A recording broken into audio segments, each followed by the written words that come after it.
You step out from your cottage door, and the first thing you notice is the silence. For years, the air was thick with the scent of vinegar and rot, and the sounds of morning bells echoed through every valley. But now, in the year 1353, the bells have stopped. You walk down the dirt path of your village and see houses that stand empty, their thatch roofs sagging like tired eyelids.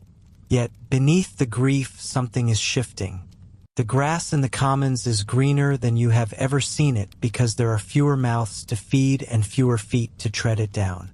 You look at your hands, rough and calloused, and realize for the first time that they are valuable. The lords need you more than you need them. The old rules are dead. A new world is breathing its first, shaky breath. You stand at the threshold of a city gate. Let us imagine it is London or perhaps Florence or Paris in the year 1352. For years, the world has been screaming. It was a scream of agony, of mourning, and of a terror so profound it seemed to rewrite the very laws of nature. But now, as you take a step forward onto the cobblestones, the first thing that hits you is not the noise.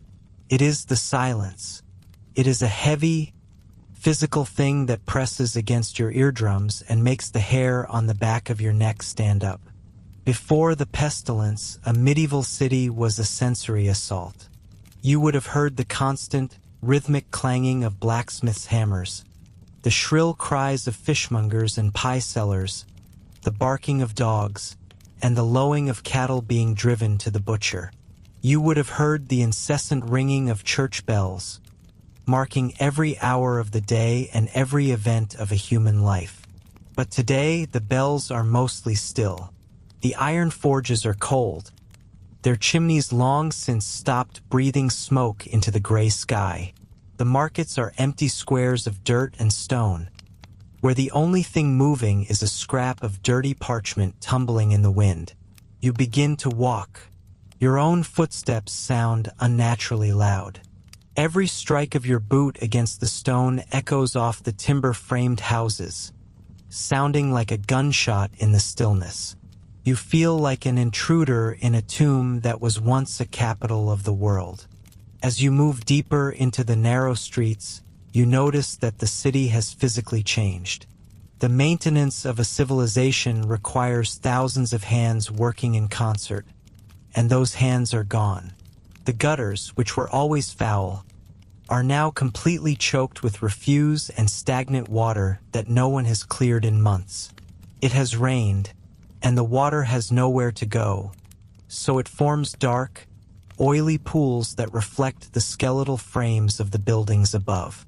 Look at the houses as you pass.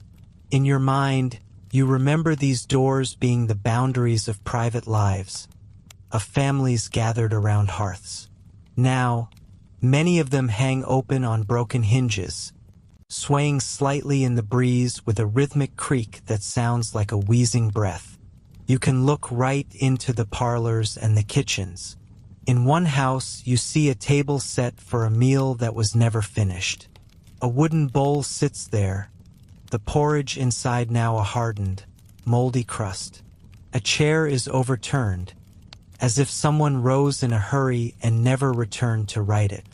There is a layer of dust over everything, a fine gray shroud that levels the difference between the rich man's velvet and the poor man's straw. You might expect the city to smell only of death, but the reality is more complex. The sharp, metallic tang of the plague pits has begun to fade, replaced by the earthy, damp scent of nature reclaiming its territory. Without the constant movement of human feet, life is springing up in the cracks of the pavement. You see bright green moss creeping over the doorsteps. Long, spindly weeds push through the gaps in the stone, some reaching as high as your knee. In some quarters, the ivy has grown with a terrifying speed, casting its dark green fingers across the windows as if to seal the survivors inside.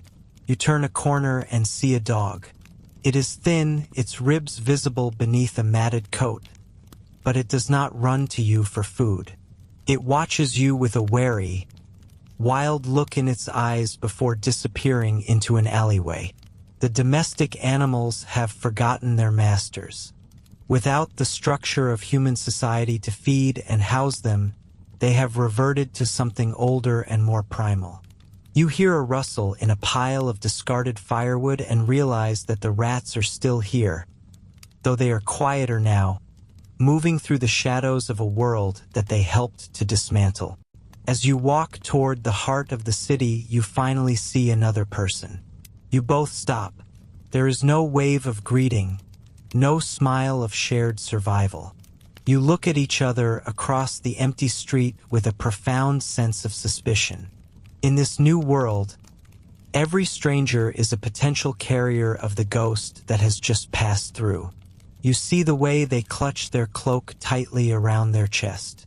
You see the hollows beneath their eyes. This is the look of someone who has seen the end of the world and is not yet sure if they have truly survived it. They turn a corner quickly, and you are alone again in the silence. This silence is not just the absence of people. It is the absence of the structures that made life make sense. You pass the guild halls where the masters once dictated the price of wool and bread. The doors are barred, or worse, they are standing open and empty, the records and ledgers scattered on the floor like dead leaves. The law, the economy, the very social contract that held the world together has suffered a massive system-wide failure. The people who knew how to run the city, the clerks who kept the accounts, the elders who settled disputes, they are largely gone. The knowledge of how to keep this world turning has been bled out of the population. You reach the great cathedral. Even here, the silence is absolute. Usually, the porch would be crowded with beggars, pilgrims, and merchants. Now the heavy oak doors are shut. You push them open, and the groan of the metal hinges seems to last for an eternity. Inside, the air is cold and smells of stale incense and old wax. Thousands of candles used to burn here, lit by the desperate, but now the altars are dark. You look up at the soaring stone arches and realize that the people who built this, who carved these intricate saints and demons, are likely all dead. The cathedral feels less like a house of God and more like a massive, hollow ribcage of a dead giant. You sit on a stone bench and listen. If you remain still long enough, you realize that the silence is actually a new kind of noise. It is the sound of the wind whistling through the empty bell tower.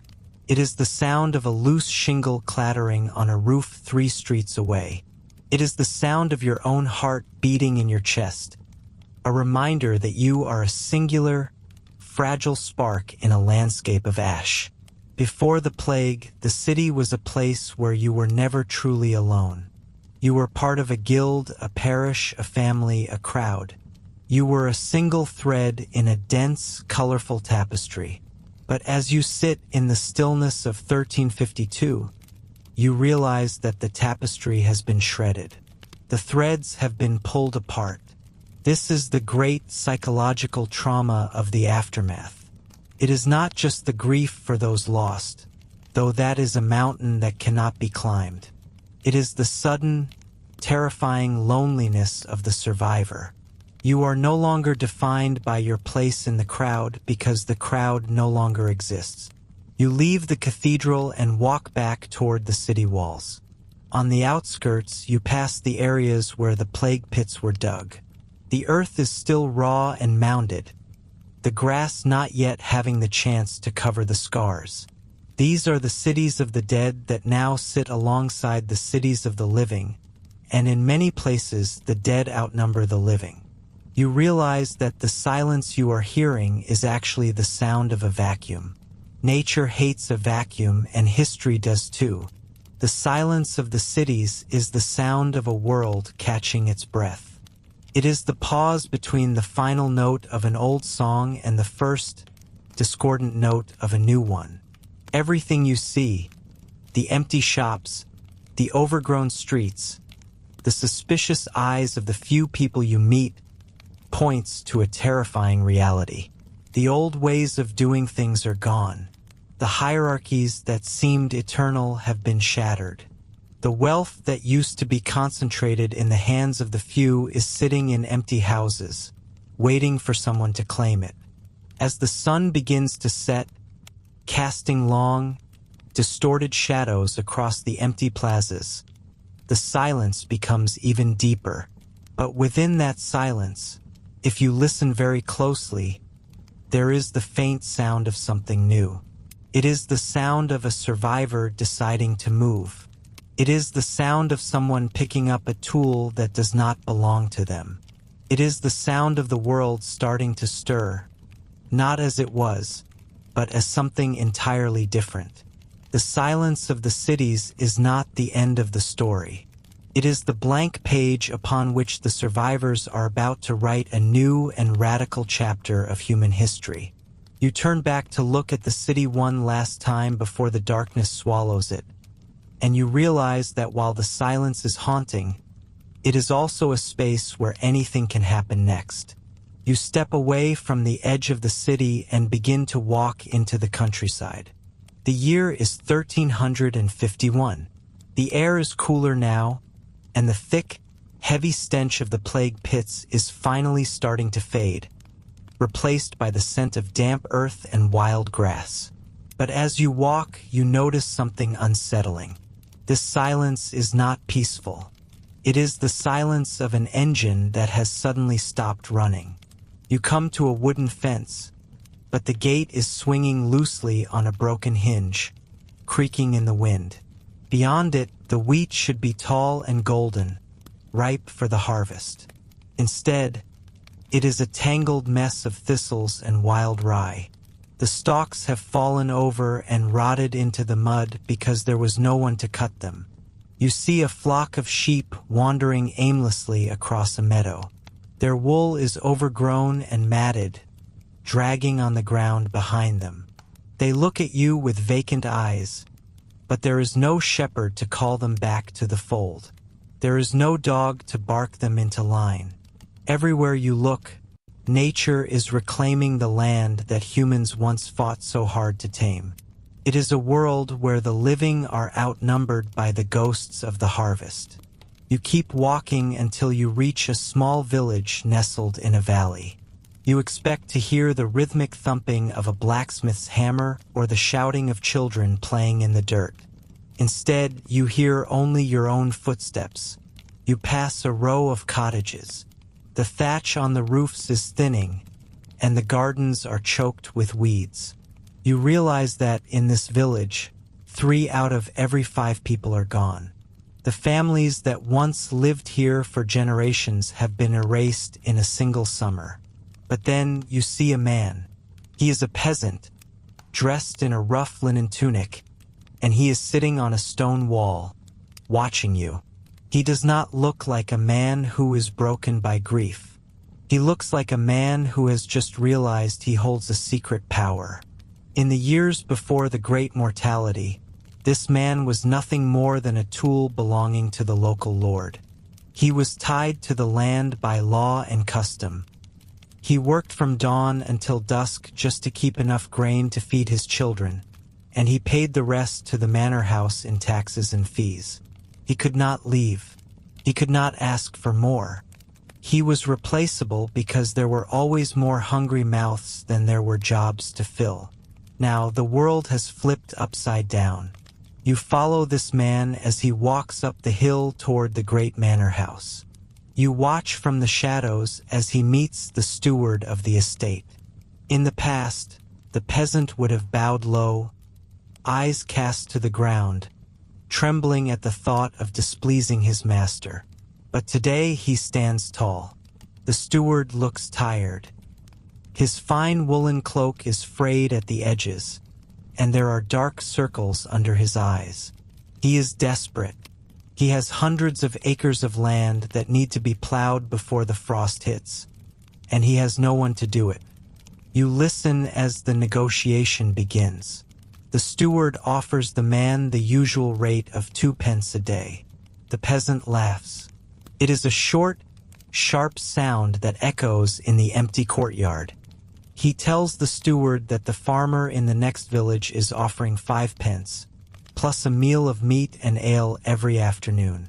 The steward turns red, his voice rising in anger. He speaks of duty, of the ancient laws of the land, and of the soul of the peasant's ancestors. But the peasant simply shrugs.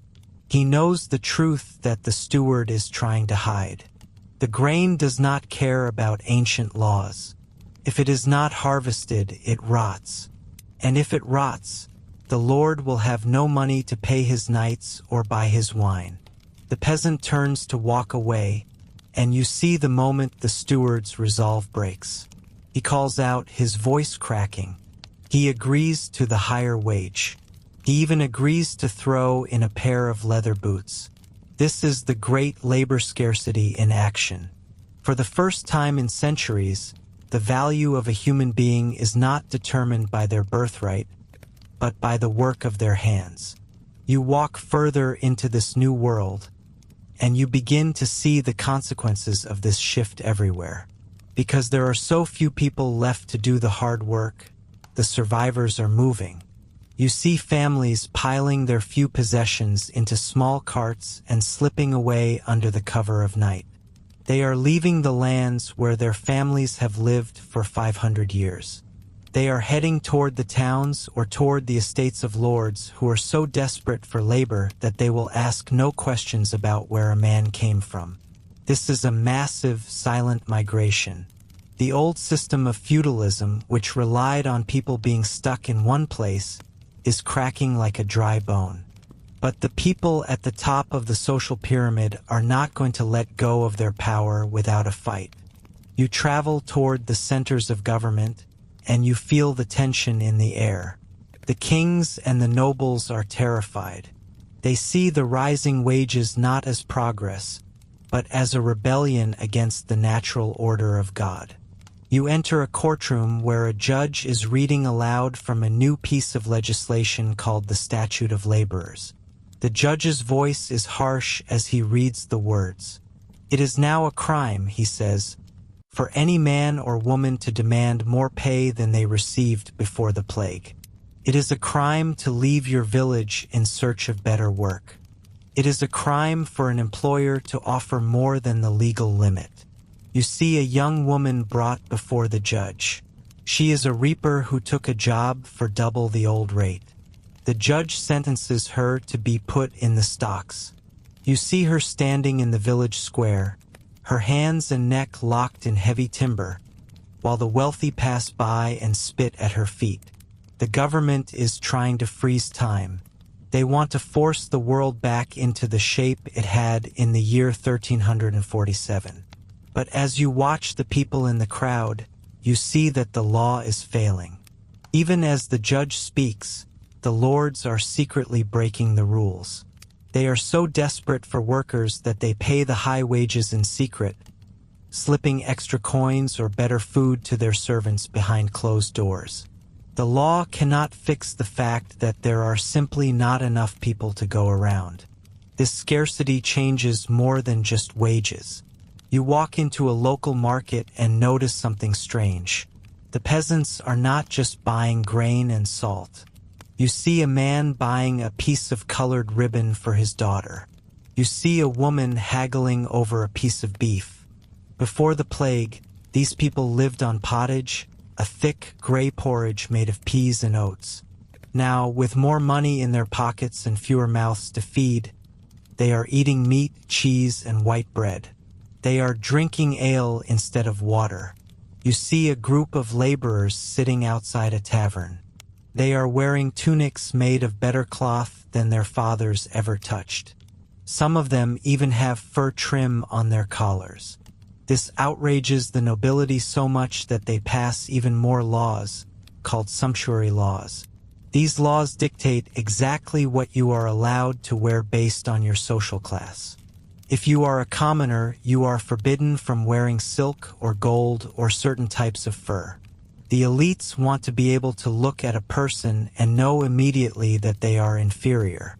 But as you walk through the market, you see that no one is listening. The world has tasted a better life, and they are not willing to go back to the gray, hungry days of the past. You realize that this labor scarcity is doing something profound to the human mind. It is creating a sense of individual worth.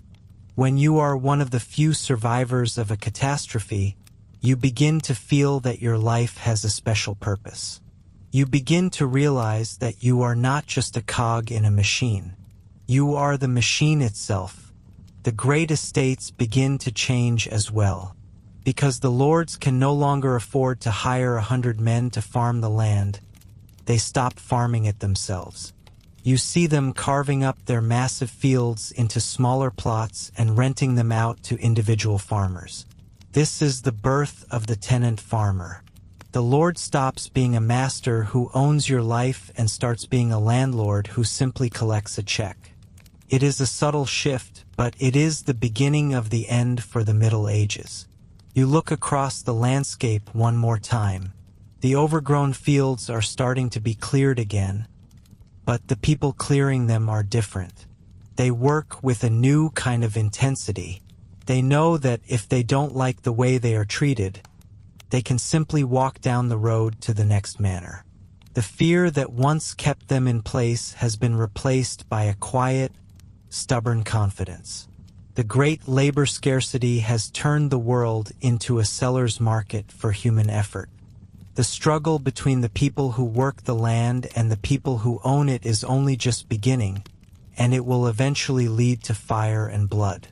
But for now, in this quiet moment after the great dying, you see a world where a common man can finally look a lord in the eye and demand what he is worth. The old world is dead, and the new one is being built by the hands of those who were lucky enough to stay behind. You stand on a low hill overlooking a valley in the English countryside. The year is 1352. The air is crisp and the sky is a sharp, mocking blue.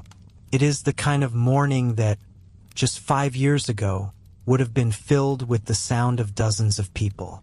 You would have heard the rhythmic swish of scythes through wheat, the shouting of overseers, and the lowing of teams of oxen. But today, as you look down, the valley is eerily quiet. There are only 3 men working a field meant for 20. The rest of the land is beginning to go to seed. Thistles and scrub brush are creeping in from the edges of the forest, reclaiming the golden soil that your ancestors bled over for centuries. You are a survivor. You have seen the boils and the black swellings. You have smelled the rot of the plague pits, and you have felt the crushing weight of grief. But as you stand here, something else is beginning to stir inside you. It is a feeling your father never knew and his father before him could never have imagined. It is the realization that, for the first time in history, you are valuable. Before the great mortality, people were the cheapest thing in the world. There were too many mouths and not enough bread. If you complained about the back-breaking work on the Lord's estate, there were 10 hungry men behind you ready to take your place for a crust of rye. You were tied to the land by law and by poverty. You were a piece of property, little better than the oxen you drove. But now the world has flipped upside down. The lords are the ones who are desperate. Their crops are rotting in the sun because there is no one to harvest them. Their sheep are wandering into the woods because the shepherds are all dead. For the first time, the master needs the servant more than the servant needs the master. You start walking down the hill toward the manor house. In the old days, you would have bowed your head and moved to the side of the road if you saw the bailiff coming. Not today. Today, you walk with your chin up. You are heading toward a meeting that would have been unthinkable a decade ago. You are going to negotiate. When you reach the village green, you see a group of your neighbors gathered. They look different than they used to. They are not as gaunt. Their clothes are not just rags. One of your friends, a man named Thomas, is wearing a tunic made of decent wool that used to belong to a merchant. He catches your eye and grins. He tells you that the lord of the manor is offering a wage of 5 pence a day to bring in the harvest. Before the plague, you were lucky to see 2 pence. But you and the others have been talking. You know that the lord in the next valley over is so desperate he is offering 6 pence. And he is even promising a meal of meat and ale every afternoon. This is the new reality. For the first time, labor is a seller's market. You are no longer just a body to be used. You are a commodity. You walk toward the stone walls of the manor house. Usually, this place felt like an impenetrable fortress of power. Now it looks like a cage for a very worried man. The lord sits at a heavy oak table in the courtyard. He looks tired. His fine silk clothes hang a bit loose on his frame. He looks at you and your neighbors, and you can see the flicker of resentment in his eyes. He remembers when he could have had you whipped for even suggesting a change in your duties. But he also knows that if he doesn't get this harvest in, he will be ruined. He will have no coin to pay his own taxes to the king. He will have no way to maintain his status. The negotiation is brief. You don't bow as low as you used to. You speak clearly. You tell him that you will work his fields, but only if the old services are abolished. No more forced labor on his private garden. No more paying a fee just to grind your grain in his mill. And most importantly, you want your wages in cold, hard silver. The Lord fumes. He calls you ungrateful. He reminds you of your duty to God and the social order. But then he looks at his empty fields, and he looks at the encroaching weeds. He sighs and agrees. You walk away from that table feeling a foot taller. You have just broken a link in the chain that has held your family for 300 years. This shift is happening everywhere. Across Europe, the survivors are realizing their worth. In the cities, master craftsmen who lost all their apprentices are suddenly willing to pay huge sums to anyone with a bit of skill. In the countryside, peasants are simply walking away from their ancestral homes. This was a crime in the old world. If a serf left his lord's land, he was an outlaw. He could be hunted down and branded. But now, who is going to hunt you? The sheriff's men are mostly dead. The lords are too busy fighting each other for the few workers who remain. You decide to take a risk. You have heard that in the city of London, or perhaps in the vibrant towns of Flanders, a man can be truly free. They say that if you live in a city for a year and a day without being caught by your lord, you are legally a free man. In the past, this was a dream for most. Now, it is a practical plan. You pack your few belongings into a small sack. You take a piece of salted pork and a heel of bread.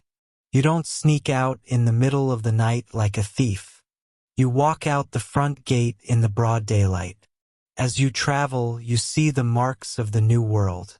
You pass through villages that are completely empty, where the wind whistles through broken shutters and the only residents are the crows. But you also pass through villages that are thriving. You see peasants eating white bread, which used to be reserved only for the wealthy. You see them drinking wine instead of thin, watery ale. The massive drop in population has meant there is more of everything to go around for those who are left. There is more land, more livestock, and more resources. However, the masters are not going to give up their power without a fight. As you walk, you hear rumors of new laws being passed in the high courts. In England, the king has issued the Statute of Laborers.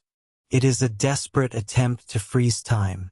The law says that any man or woman capable of work must accept the same wages they were paid before the plague.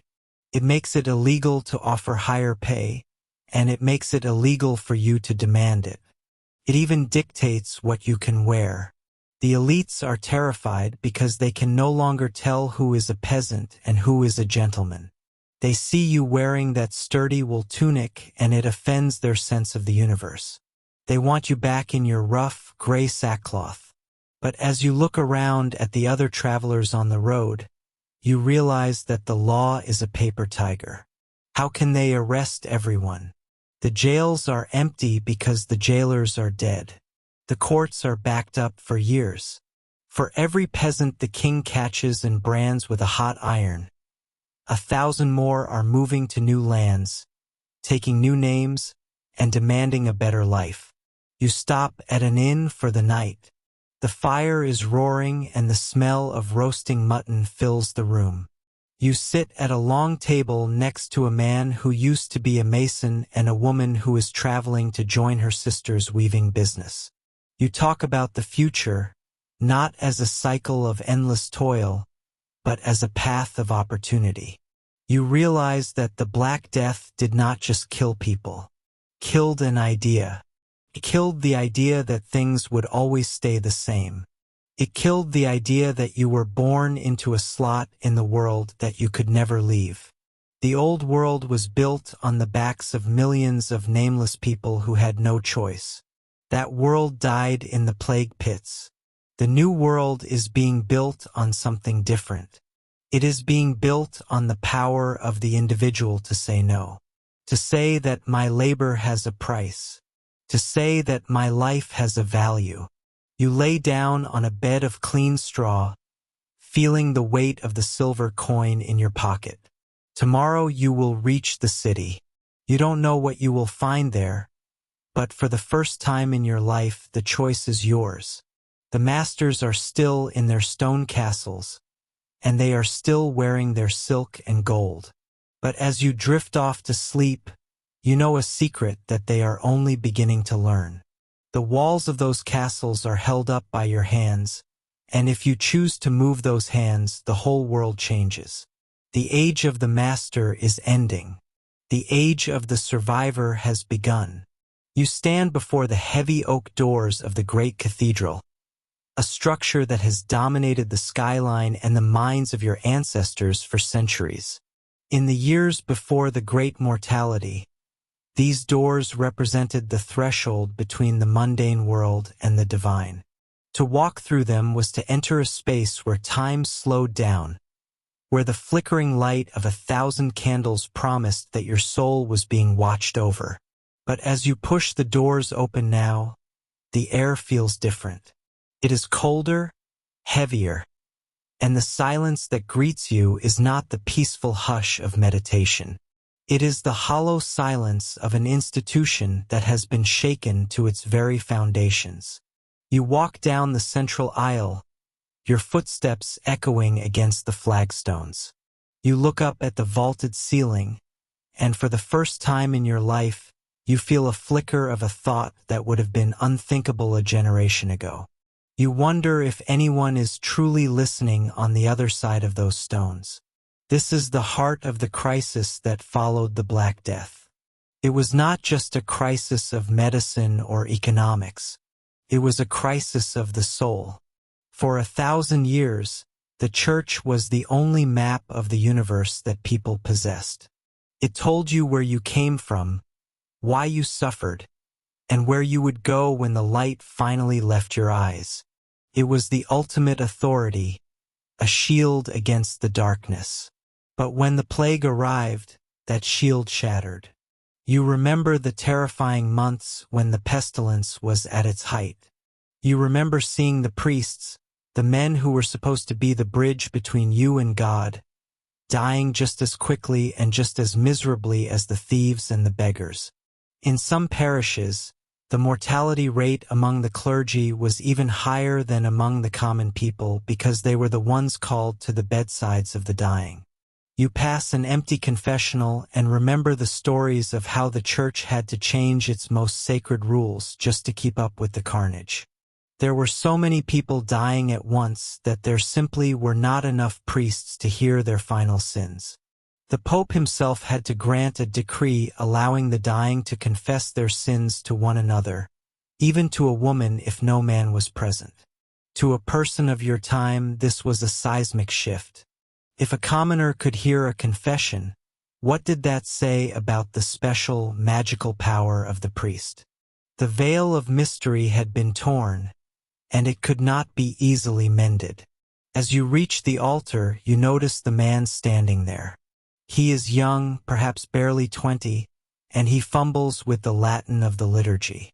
His robes are a bit too large for him, and his voice lacks the weight of authority. This is the face of the new church. Because so many experienced, educated bishops and priests were wiped out, the ranks had to be filled quickly. The church began ordaining young men who were barely literate, some of whom had lost their entire families and were simply looking for a roof over their heads and a steady supply of bread. You watch him struggle through the service, and you feel a sense of resentment bubbling up among the few people sitting in the pews around you. In the decades after the plague, the quality of the clergy plummeted. These new priests did not know the old traditions. They could not provide the spiritual comfort that the community craved. Even worse, many of them seemed more interested in the gold that was being left to the church in the wills of the dead than in the salvation of the living. Because so many people died without heirs, a massive amount of land and wealth flowed into the hands of the church. You see the contradiction every day. The church is wealthier than it has ever been, yet the spiritual life of the people feels bankrupt. You see the fat abbots riding on fine horses while the villagers struggle to understand why God allowed their children to turn black and die in their arms. You leave the cathedral and walk out into the bright sunlight of the market square, but the tension follows you. You hear a rhythmic, wet thudding sound coming from a nearby street. A crowd is gathering. You move toward them, and as you turn the corner, you see a sight that haunts your dreams. A procession of men, stripped to the waist, is marching slowly through the mud. They are the flagellants. You watch as they swing heavy leather whips tipped with iron spikes over their shoulders, lashing their own backs until the blood runs down their skin and stains the ground. They are chanting hymns, their voices raw and desperate. These are not priests. These are common people who have decided that the church has failed them. They believe that the plague was a direct punishment from God for the sins of humanity, and since the church could not stop it, they must take their salvation into their own hands through extreme penance. The flagellants are a symptom of a deeper rot. They represent a world where the official channels of grace have been bypassed. You see the fear in the eyes of the local priest as he watches them from a distance. He knows he has lost control. These roaming bands of zealots bring chaos wherever they go, often inciting violence against outsiders and challenging the local authorities. They are a physical manifestation of the idea that the individual can reach God without the help of a cathedral or a bishop. This shift inward is happening everywhere.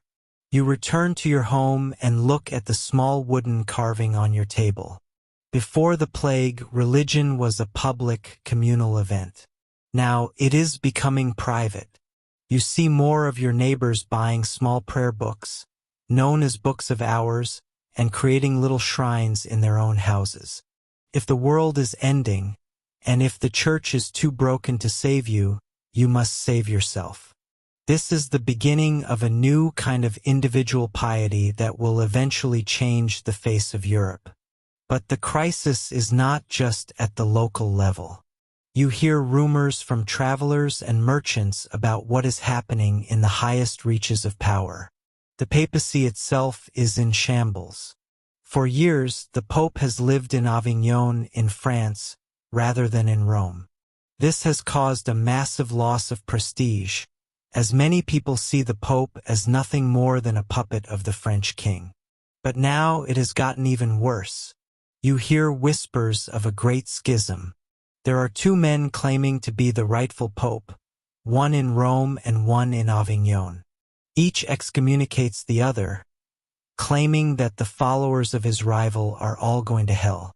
You sit in a tavern and listen to the men argue about it. For a common person like you, this is terrifying and confusing.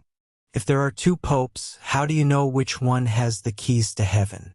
If you follow the wrong one, is your soul in peril? The unity of Christendom, the idea that there is one truth and one path, is dissolving before your eyes. The church is no longer a solid rock. It is a house divided against itself. And in this atmosphere of doubt, new and dangerous ideas are beginning to take root. You hear the name of John Wycliffe whispered in dark corners. He is a scholar from England who has begun to say the things that many are thinking but few dare to speak. He says that the Bible, not the Pope, is the only true authority. He says that the church is too wealthy and that it should return to the poverty of the apostles. Most shockingly, he is working to translate the Bible into the common tongue, so that people like you can read it for yourselves. You realize that the world you were born into is gone. The Black Death did not just kill bodies. It killed the unquestioning certainty that held your society together. The church, which once seemed as eternal as the mountains, now looks fragile and human. It is an institution struggling to justify its existence in a world that has seen the face of the apocalypse and survived. As you walk back toward the cathedral at sunset, its long shadow stretching across the square, you see the cracks in the masonry that no one has had the time or money to fix. Those cracks are a metaphor for the faith of Europe. The crisis of the church is not a temporary setback. It is a fundamental break in the story of the West. The seeds of the Reformation are being planted in the blood-soaked soil of the post-plague world. You don't know the word Reformation yet, but you can feel the change in the wind. The age of absolute, unquestioned spiritual authority is dying, and something new, something more personal and far more turbulent, is waiting to be born. You look up at the stone saints carved around the portal, their faces weathered and worn, and you realize they no longer look like protectors. They look like survivors just like you. You step out from the shadow of the gatehouse and into the bustling marketplace of a city that has finally, painfully, begun to breathe again. It is the late 14th century, and the world looks familiar yet profoundly changed. You notice it first in the eyes of the people you pass. There is a frantic energy, a desire to live loudly, but beneath that, there is a shadow that never quite lifts. You walk toward the local parish church, the heart of the community. Before the Great Mortality, the walls of these buildings were often decorated with the lives of saints or the majesty of the Virgin Mary. But as you push open the heavy oak doors and let your eyes adjust to the dim, incense-heavy air, you see something that makes your breath catch in your throat. Covering the length of the northern wall is a mural, fresh and vivid. It is not a scene of heaven or a pastoral landscape. It is a parade. You walk closer, the heels of your boots clicking against the cold stone floor. In the painting, a line of figures stretches across the plaster. You see a king with a golden crown, a bishop with a jeweled mitre, a merchant clutching a purse of coins, and a peasant holding a simple wooden hoe. But they are not alone. Interspersed between these living figures are others. They are pale, their skin stretched thin over bone, or entirely stripped away to reveal grinning white rib cages and hollow eye sockets. These are the dead, and they are dancing. This is the danse macabre, the dance of death. You are witnessing the birth of a new cultural obsession, a visual language born from the trauma of the Black Death. Before the plague, death was certainly present, but it was often depicted as a distant event, something that happened at the end of a long life or as a gateway to the afterlife. Now, death has become an active participant in the world. It is a grinning partner that has grabbed the hand of every person on earth, regardless of their rank or their riches. You move slowly along the wall, following the rhythm of the painting. You see the skeleton leading the Pope by the sleeve. The Pope looks terrified, his hands raised in a useless gesture of authority. Next to him, a skeletal figure mocks an emperor, pulling on his royal robes with a bony hand. You realize that for the people standing next to you in this church, this imagery is not just art. It is a profound, radical statement of equality. In a world where the feudal system dictated every aspect of your life, from what you ate to where you could travel, the idea that death was the great equalizer was both terrifying and strangely comforting. The plague did not care about your titles. It did not care about your gold. And here on the church wall, that truth is immortalized. The figures in the dance are moving toward an open grave. You can almost hear the dry, rhythmic clicking of the bones and the shrill whistle of a flute played by a skeletal musician. This is the new face of death. It is no longer a quiet transition. It is a wild, unavoidable performance. You feel the weight of the message that this art is screaming at you. It is the concept of memento mori, a Latin phrase that means remember you must die. This was not a call to despair, though it certainly feels heavy. Instead, it was a call to mindfulness. Since life could be snatched away in a single afternoon by a sudden fever, you had to be ready. Your soul had to be polished and prepared at every moment.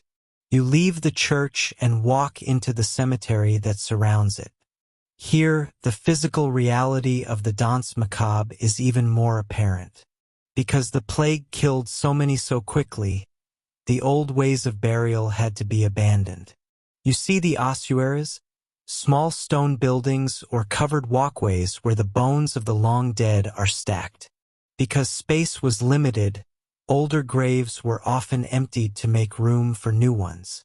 You look through a stone archway and see thousands of femurs and skulls piled neatly, like cordwood. This was not considered disrespectful. To the people of your time, being surrounded by the physical remains of the ancestors was a part of life. You would walk past these bones on your way to buy bread or to meet a friend. The dead were never truly gone.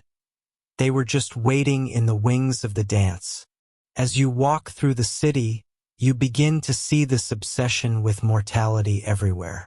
You pass a wealthy woman, and as she lifts her hand to adjust her veil, you notice a ring on her finger.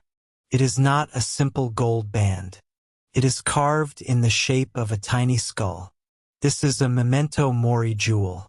Even in the midst of luxury, she carries a reminder of her own end.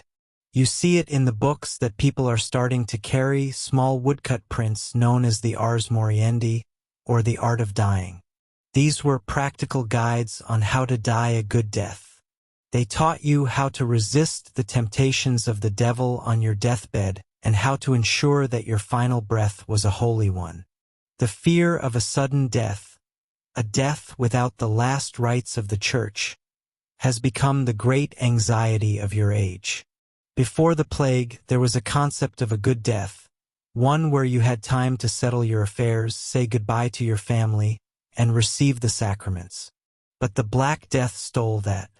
It brought the mors improvisa, the unforeseen death.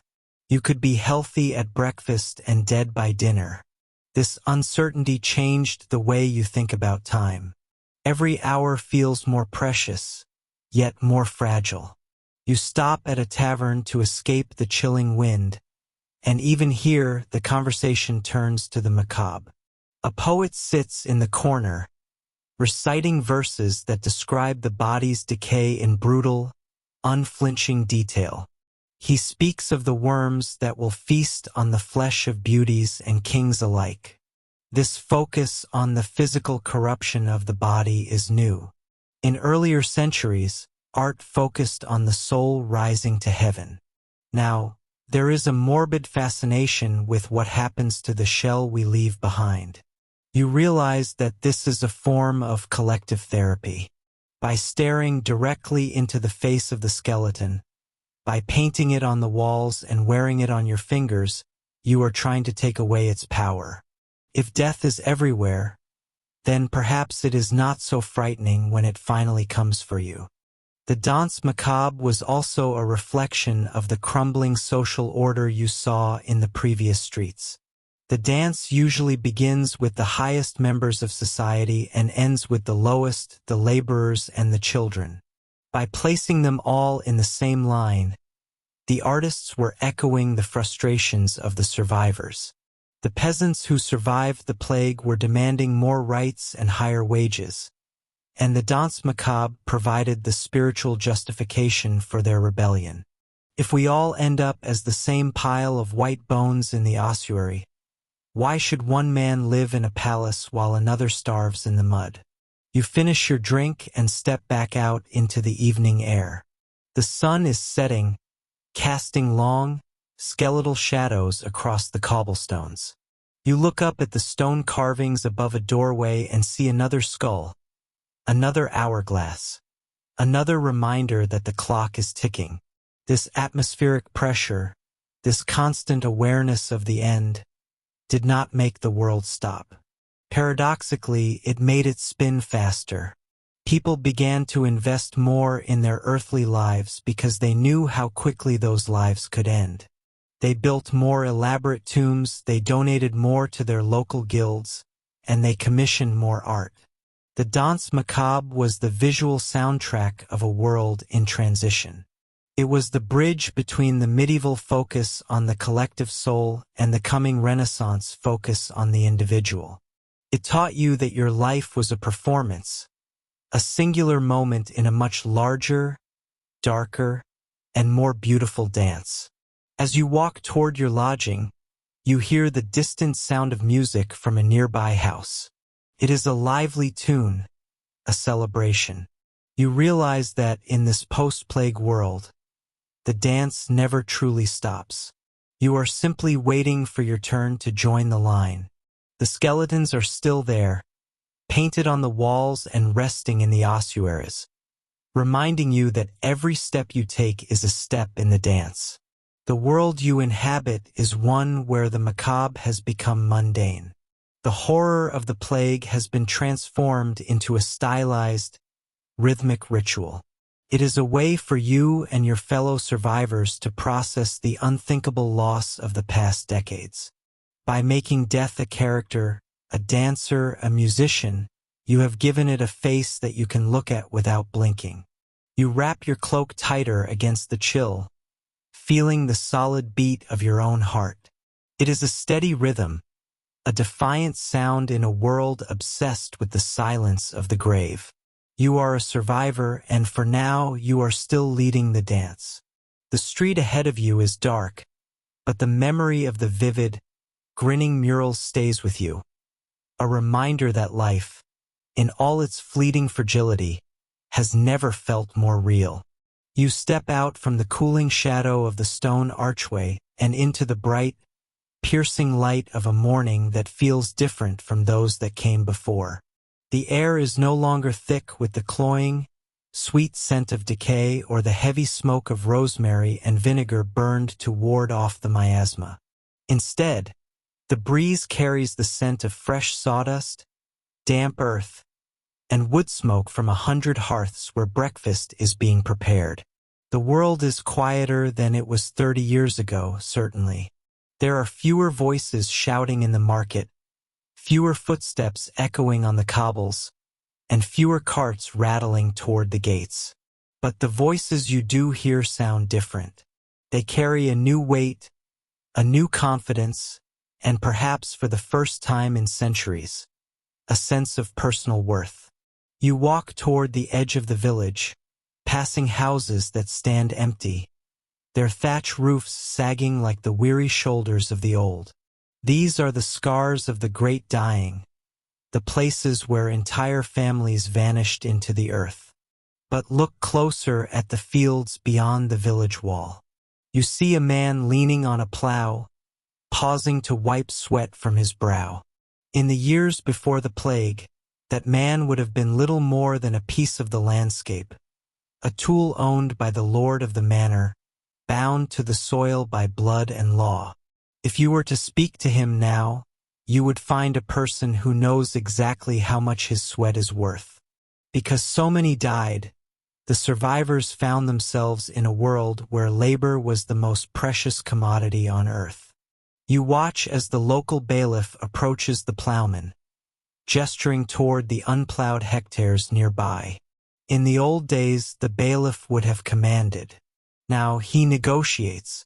He offers higher wages. He offers a better cottage. He offers freedom from the ancient debts that once tethered this family to the manor for generations. You are witnessing the crumbling of the feudal system, not through a grand revolution or a war, but through the simple, undeniable reality of supply and demand.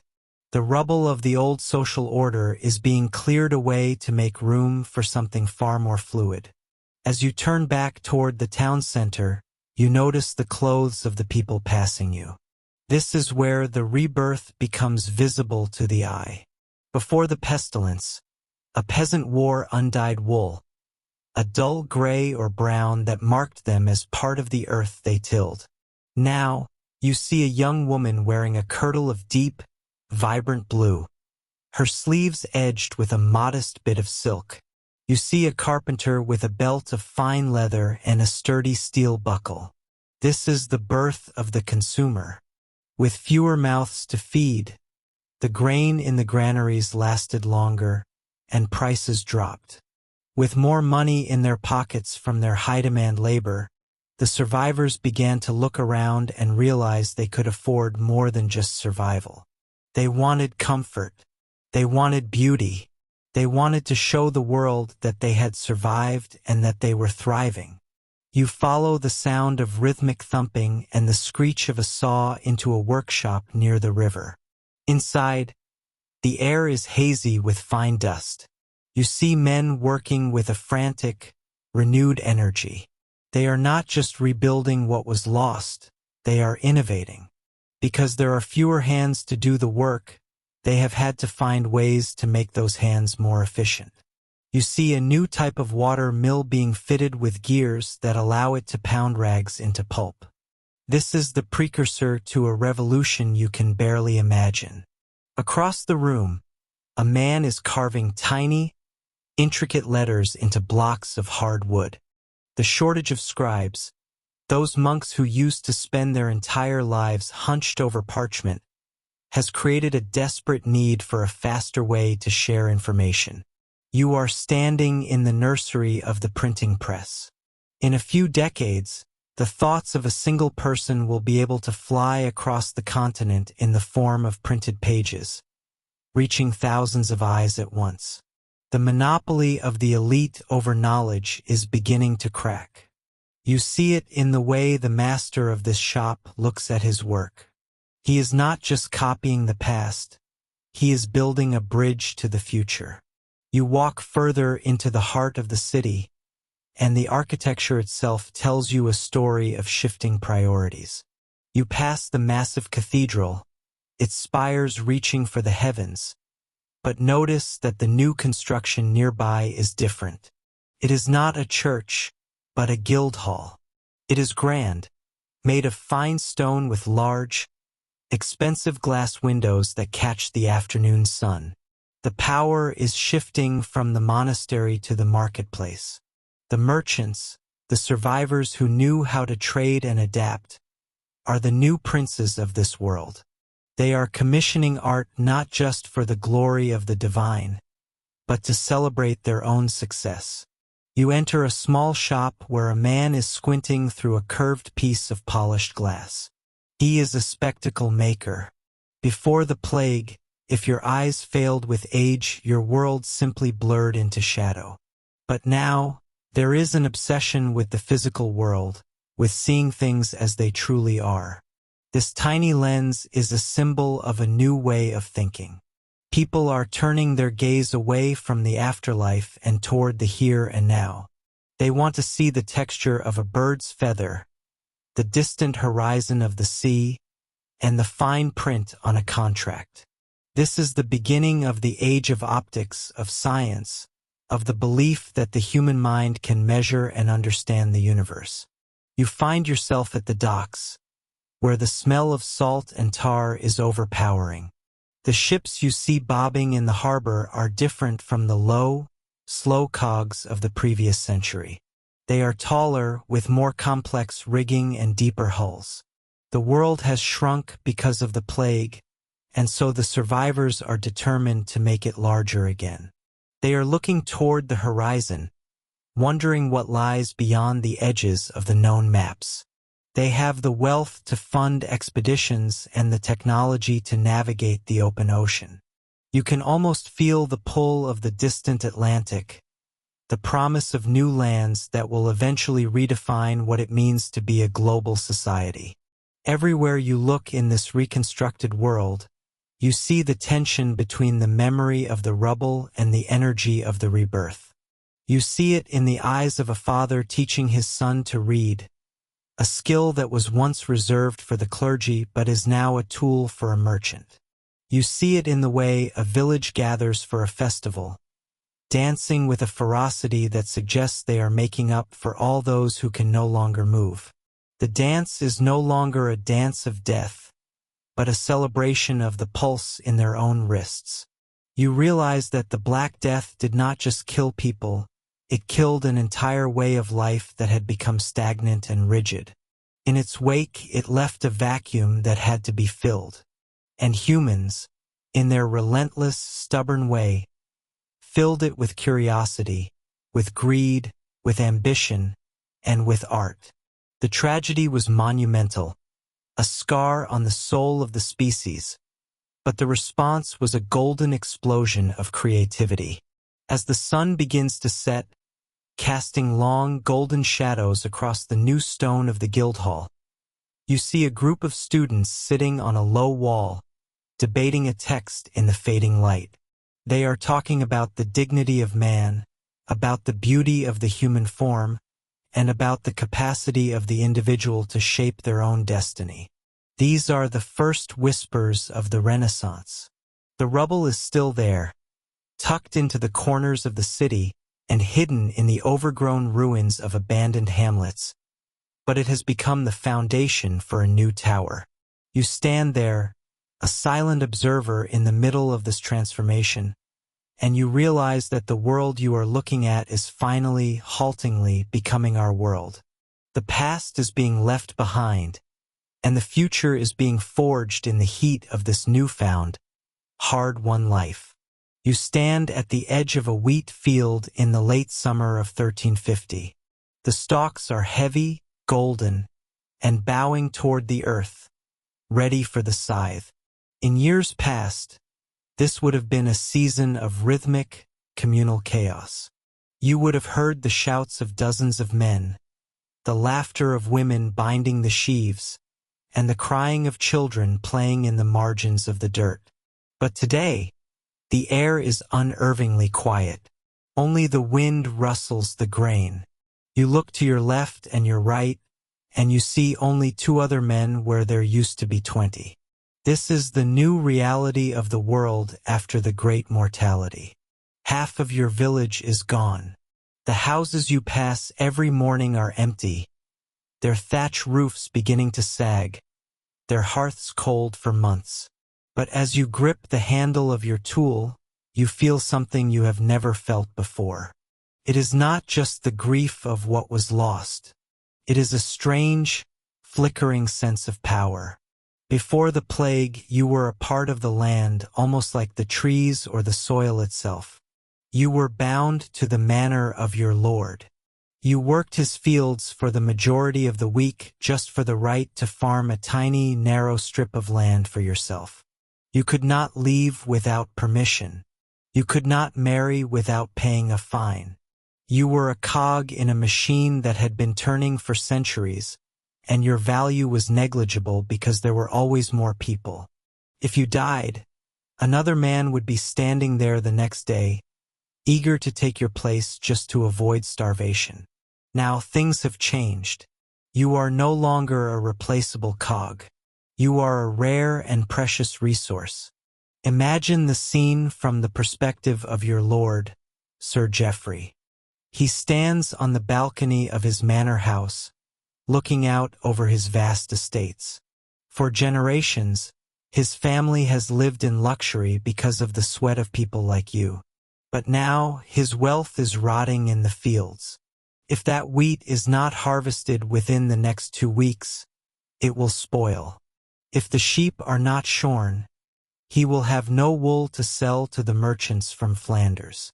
For the first time in his life, he is afraid, not of the plague which he somehow survived, but of poverty. He needs you more than you need him.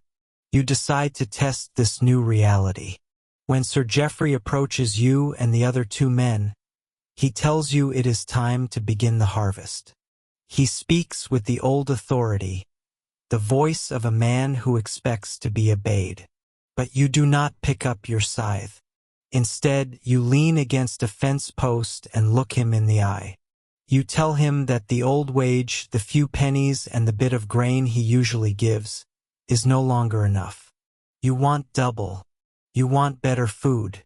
You want a seat at his table, or perhaps the right to walk away and find a lord who will pay even more. Sir Geoffrey turns red with rage. He threatens you with the stocks. He reminds you of your duty to God and your station. But you only have to point to the horizon. Over the hill, in the next valley, there is another lord whose fields are also rotting. That lord has already sent a messenger to your village, whispering promises of higher pay and free status to anyone willing to move. This is the birth of a new economic era. The laws of supply and demand are asserting themselves with brutal efficiency. When there are too many workers and not enough land, the workers are poor. When there is plenty of land and not enough workers, the workers become the masters of their own destiny. The ruling class did not take this lying down. In England, King Edward III and his parliament were horrified by what they saw as the insolence of the lower orders. They watched as peasants began to demand higher wages and refused to work for their traditional masters. To the elites, this was not just an economic problem. It was a violation of the divine order. They believed God had intended for some to rule and others to serve. By demanding more money, you were not just being greedy, you were being a rebel against the cosmos. In 1351, the English Parliament passed the Statute of Labourers. This law was a desperate attempt to freeze time. It commanded that every man and woman under the age of 60 who did not have a craft or their own land must work for whoever required them. Most importantly, it dictated that wages must return to the levels they were in 1346, before the plague began. It made it a crime to offer higher wages, and a crime to accept them. It even sought to control the movement of people, forbidding you from leaving your parish to seek better work elsewhere. But as you stand in that field, you know the truth. A law is only as strong as the people willing to enforce it. Sir Geoffrey might scream about the Statute of Labourers, but when his crops are dying, he will reach into his purse and pay you the extra silver under the table. He has to. He is trapped by the same reality as everyone else. The law failed because it tried to fight the tide of a changing world. This shift changed more than just your wages. It changed the very fabric of your life. For the first time, you have extra money. You are not just surviving, you are participating in an economy. You walk to the local market town and you find that your coins have weight. You can buy a coat made of better wool. You can buy a piece of jewelry for your wife. You can buy meat, actual beef or mutton, instead of the watery cabbage pottage that has sustained your family for generations. The chroniclers of the time, the monks and scholars who wrote down the history of these years, were disgusted by you. They wrote with venom about how the common people were now dressing like their betters. They complained that a servant girl now wore more expensive embroidery than a noblewoman used to wear 50 years ago. They were witnessing the breakdown of the social hierarchy. If a peasant can dress like a knight, how can you tell who is who? If a laborer can eat like a lord, what is the point of being a lord? This new prosperity led to a rise in social mobility that would have been unthinkable before the Black Death. You might use your extra earnings to lease more land. With so many people dead, there are thousands of acres of unclaimed territory. The lords are so desperate to have someone farming their land that they are willing to lower the rents or even convert old labor obligations into simple cash payments. Think about what that means for your freedom. Under the old system, you owed the Lord your time. You had to work for him on Mondays, Tuesdays, and Wednesdays. Your time was not your own. But now you pay him a fixed amount of silver every year, and the rest of your time belongs to you. You are becoming a tenant rather than a serf. You are beginning to own your own life. This transition was not peaceful. It was a slow, simmering tension that filled every interaction between the classes. Every time you asked for a raise, every time you moved to a new village for a better deal, you were chipping away at the foundation of the feudal system. The lords felt the world slipping through their fingers. They tried to pass even more laws, such as sumptuary laws, which dictated exactly what kind of fabric and colors each class of person was allowed to wear. They wanted to make sure that even if you were rich, you still looked poor. But you simply ignored them. The world had become too large and too empty for the old rules to be enforced. There were not enough sheriffs to catch every runaway peasant. There were not enough judges to punish every employer who paid over the legal limit. The power had shifted from the castle to the cottage. As the years passed, this economic empowerment turned into a psychological one. You started to realize that the lords were not better than you. They had bled just as easily during the plague. They had died just as quickly. The myth of noble superiority was crumbling. You began to listen to the traveling preachers who asked a dangerous question. When Adam delved and Eve span, who was then the gentleman? In other words, in the beginning of the world, there were no lords. We were all created equal in the eyes of God. The rising price of your labor was the first step toward a much larger revolution. It was the moment the working man realized he was the engine of the world. You are no longer just a survivor of a catastrophe. You are the architect of a new society. You are the man who knows his worth, and you are never going back to the way things were. You finish your work in the field as the sun begins to set. Your back aches, but your purse is heavy. You walk back toward the village, past the empty houses and the overgrown gardens. The world is quieter than it used to be, and there is much work still to be done. But for the first time in history, the man with the scythe is as important as the man in the crown. The price of a peasant has never been higher, and the cost of the old world is the price the lords will have to pay. The air is cooling now, and the shadows are long across the golden stubble of the harvested wheat. You think of your father, who lived and died without ever owning more than the shirt on his back and a few rusted tools. You think of your children, who will grow up in a world where they can choose where to live and whom to serve. The tragedy of the plague was deep and bitter, but in its wake, it has cleared a space for you to stand tall. The fields are yours to command, because without you, the world simply stops turning. You reach your door and step inside. The fire is bright, and the smell of roasting meat fills the small room. It is a smell that represents more than just a meal. It is the smell of a new era. You sit down, tired but sovereign in your own small way, as the stars begin to appear over a transformed Europe. You are no longer merely surviving the aftermath. You are thriving in it. The silence of the empty villages is being replaced by the sound of coins clinking in pockets and the voices of people who finally understand their own value. The road ahead is uncertain, and the lords will surely try to tighten their grip once more. But the seed of independence has been planted. As you close your eyes for the night, you know that the world you woke up in this morning is gone forever, replaced by one where your hands are the most valuable tools in existence. You step out into the street as the morning mist begins to lift, but the air does not feel fresh. It feels heavy, laden with the metallic scent of old blood and the lingering musk of wood smoke. For years you have lived under the shadow of a great mortality that seemed to have no end. Now that the peak of the dying has passed, you find yourself standing in a world that is eerily quiet. The bells of the local parish church, which once rang incessantly for the dead, are silent today. But it is not a peaceful silence.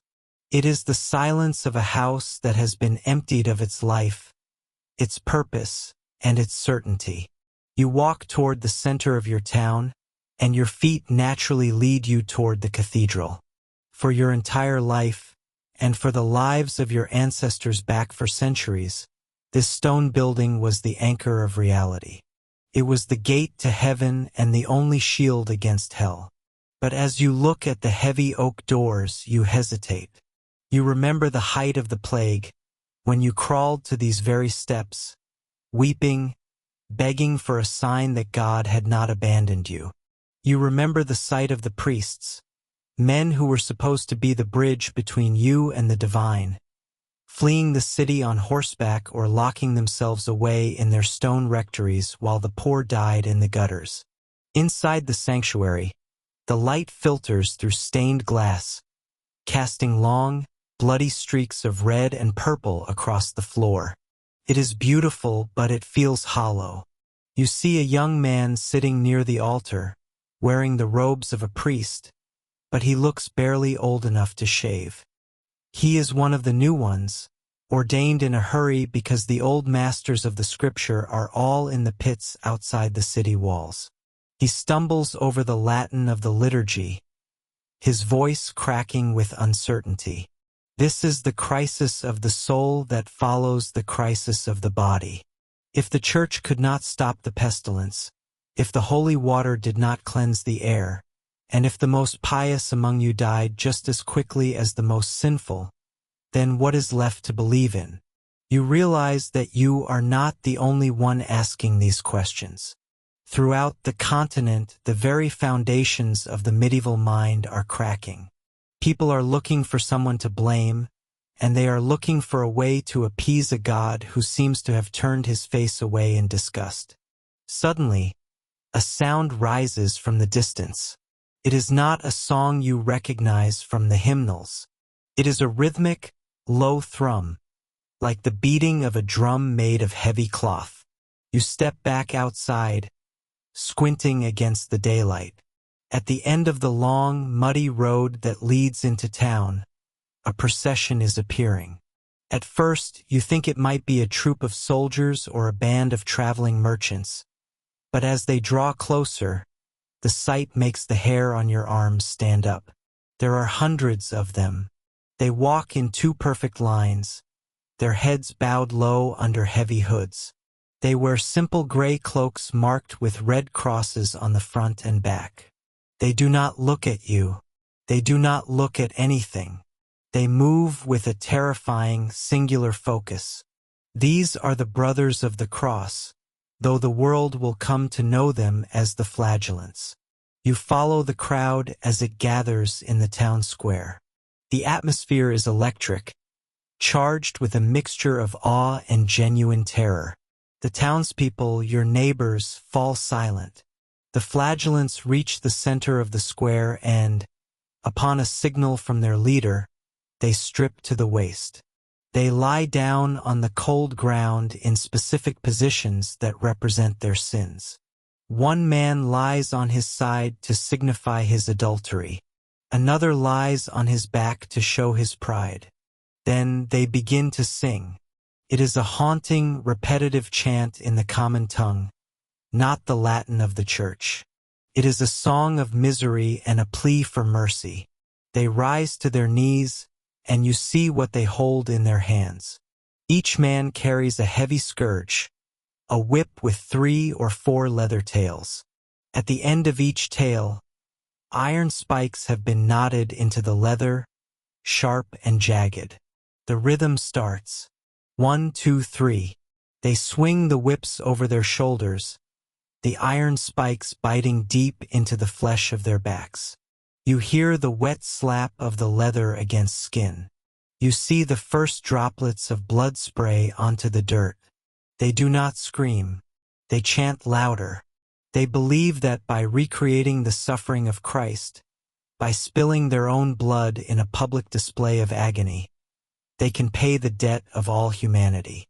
They are offering themselves as a sacrifice to stop the wrath of God.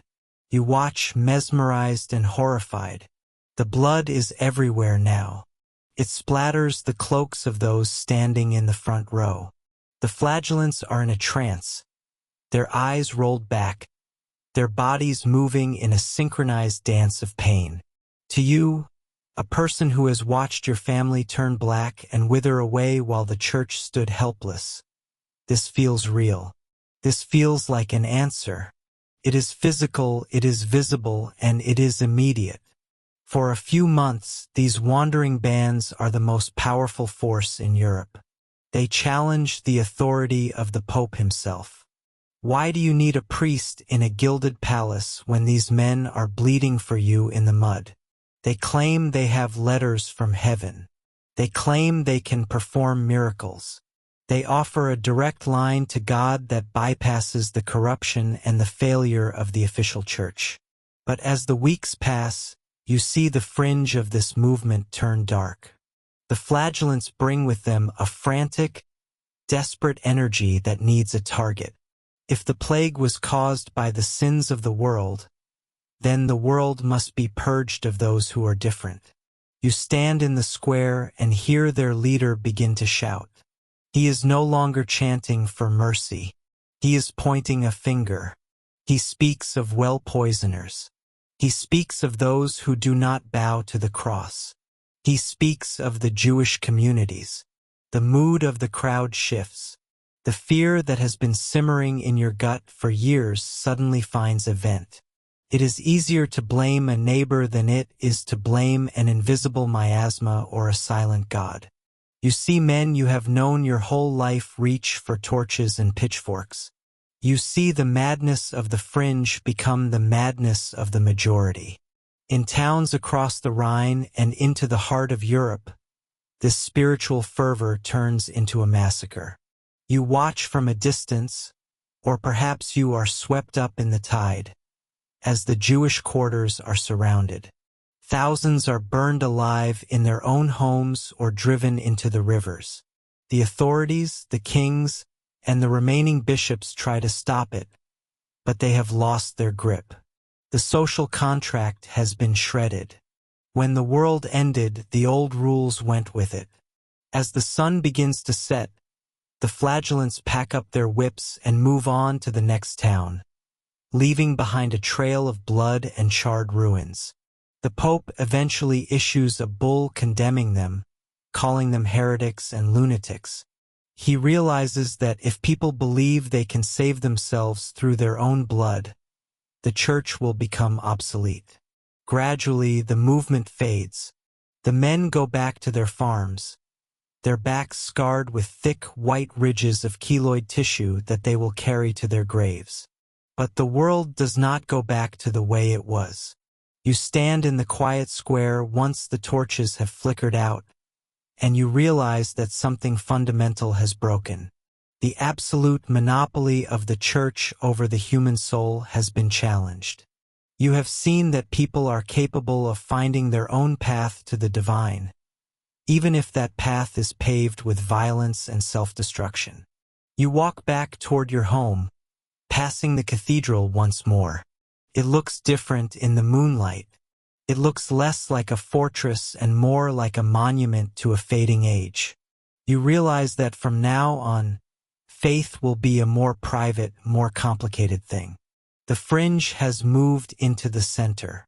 People are starting to read for themselves, to pray in their own languages, and to question the men in the high stone pulpits. The plague took the breath from the lungs of millions, but it also took the blinders off the eyes of the survivors. As you step over the threshold of your door, you know that the next time you hear a voice claiming to speak for God, you will listen with a different ear. You have seen the blood in the square. You have seen the smoke on the horizon. You have lived through the end of the world, and you are no longer the person you were when it started. The fringe has become the new reality, and the long, slow march toward a different kind of future has begun. You are standing on a stone wharf in the city of Venice. It is the late 14th century, and the air around you is thick. It is not the heavy, sickly air of the plague years that you remember from your childhood. This air is different. It is sharp with the scent of salt spray, drying fish, and something else, something intoxicating. It is the smell of cloves, cinnamon, and unrefined sugar. It is the smell of a world that is suddenly violently expanding. Take a look at your hands. They are calloused, perhaps, but for the first time in generations, the coins you hold in them are yours to keep. You are no longer a ghost haunting a landscape of graves. You are a survivor, and you have discovered something dangerous. You have discovered that you want more than just bread and a roof. You want the things that used to belong only to kings. Before the great mortality, your life was small. You likely never traveled more than 10 miles from the village where you were born. The world was a series of closed circles, governed by the lord of the manor and the tolling of the church bell. But the plague broke those circles. It emptied the fields and left the workshops silent. Because there are so few of you left, your labor has become precious. You demanded higher wages, and you got them. You refused to be tied to the land, and you walked away to the cities. Now you have silver in your pocket, and the merchants of Europe have noticed. Look toward the horizon, where the masts of the great galleys bob against the Adriatic sky. Those ships are the veins of a new kind of organism. They are the beginning of a global network that will eventually stitch the entire planet together. But right now, that network is fragile, and it is fueled by a desperate post-apocalyptic hunger for luxury. You walk away from the docks and into the heart of the market. Notice how the colors have changed. In the old days, most people wore undyed wool, a dull, scratchy gray or brown. But here, in the stalls of the mercers, you see bolts of silk that shimmer like the surface of a mountain lake. You see velvets so deep a red they look like drying blood, and embroidered satins brought from the Far East. Why is this happening now? Why, after the greatest catastrophe in human history, is there suddenly a craze for luxury? The answer lies in the psychology of survival. You have seen your neighbors, your parents, and your children snatched away in a matter of days. You have realized that life is terrifyingly brief. The old sermons about modesty and humility still ring in your ears, but they feel hollow. If tomorrow brings the boils and the fever, why not wear the silk today? Why not taste the peppered meat? This shift in your heart is what will drive the ships across the oceans. The demand for these goods is skyrocketing, but the old ways of getting them are failing. To your east, the Great Silk Road is becoming a gauntlet of shadows. The Mongol Empire, which once kept the routes from China to the Mediterranean safe and open, has fractured. Local warlords demand heavy taxes, and the caravans are frequently raided. The land routes are slow, expensive, and increasingly deadly. As you stand in this Venetian square, you hear the merchants grumbling. They talk about the Ottoman Turks, who are growing in power and tightening their grip on the traditional trade gateways. Every ounce of ginger and every yard of damask that makes it to this market has passed through a dozen hands, each one taking a cut. By the time it reaches you, it is worth its weight in gold. You realize that someone is going to find a way around this. Someone is going to stop looking at the dusty roads of the east and start looking at the deep blue of the west. Walk with me now to the shipyards, the great arsenal of Venice. This is the largest industrial complex in the world. You hear the rhythmic thud of hammers and the rasp of saws. Here, the logic of the assembly line is being born. They can build a galley in a single day if they have to. But even these great ships are limited. They are designed for the Mediterranean, for hugging the coastlines and rowing through calm waters. They are not built for the monster waves of the Atlantic. You see a group of men huddled over a map. They are not looking at the stars to find their way to heaven. They are using them to find their way to Spice Islands. They are looking at the compass, a tool that still feels like magic to many. They are obsessed with mathematics and geometry. The plague took away the blind faith in the old order, and in its place it left a cold, hard pragmatism. If you want to survive, you must calculate. If you want to grow rich, you must innovate. This is the seed of global trade. It is the realization that the world is a puzzle to be solved for profit. You see it in the way the merchants handle their money. They are no longer just counting coins. They are using double-entry bookkeeping. They are creating letters of credit and bills of exchange. They are inventing the language of modern finance so that a merchant in Venice can trade with a merchant in Bruges without ever having to haul chests of silver across the Alps. You notice a young man sitting on a crate, staring out at the sea. He isn't interested in the local trade. He is listening to stories of the Portuguese, who are beginning to creep down the coast of Africa. They are looking for a way to sail around the continent, to find a direct sea route to the source of the pepper and the gold. They are building a new kind of ship, the caravel. It is small, fast, and capable of sailing into the wind. It is a vessel designed for the unknown. Think about the courage, or perhaps the greed, that it takes to board one of those ships. You are leaving the world you know for a horizon that has no end. But the plague has already shown you that the world can end in your own bedroom.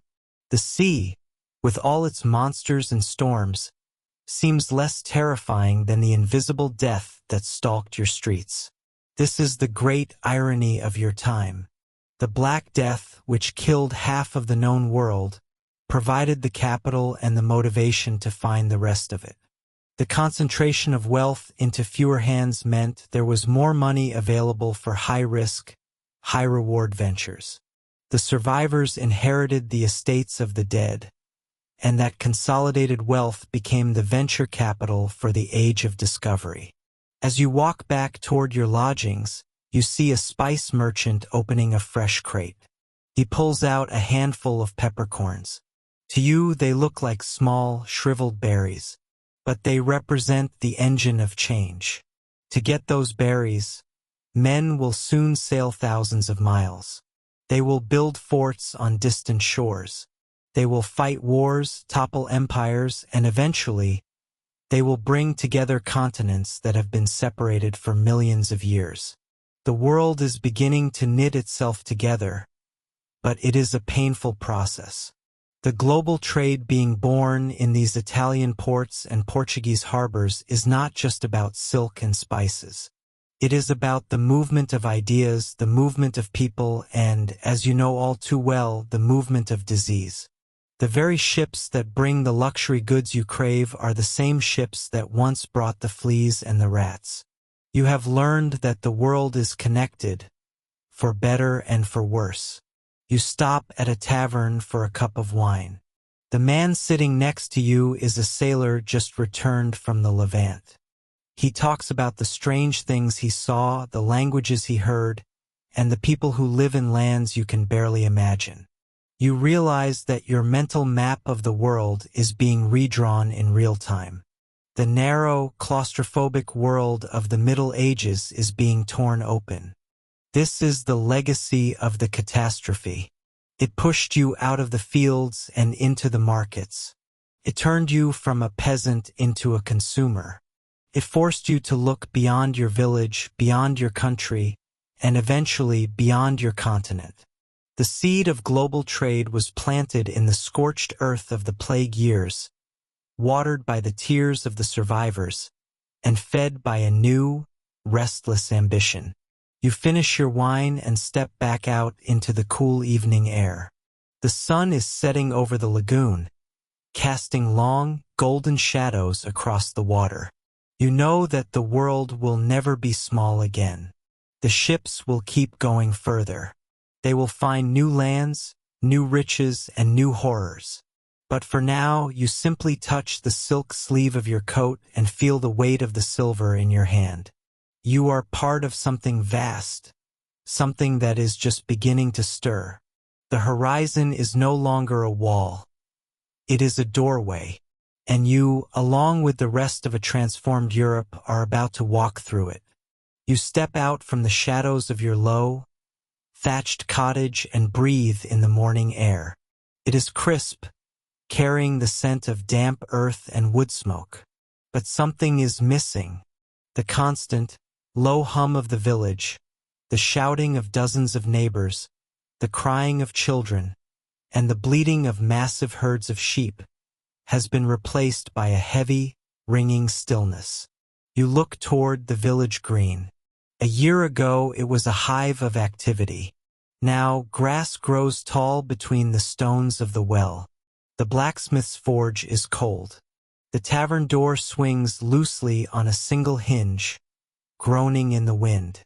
The Black Death has retreated, leaving behind a world that is eerily empty. But as you look down at your hands, calloused and stained with the dark soil of the manor, you feel something you have never felt before. It is not just the relief of survival. It is a flickering, dangerous spark of realization.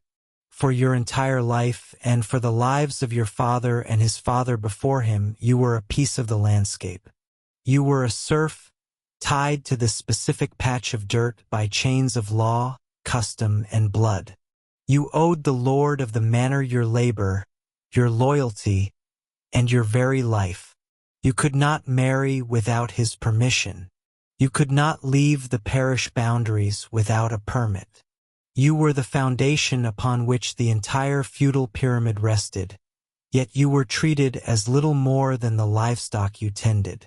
But the pyramid has crumbled. You walk toward the manor house, the grand stone building that looms over the village. Usually you would approach with your head bowed, eyes on the mud. But today the lord of the manor is standing by his gate, and he looks different.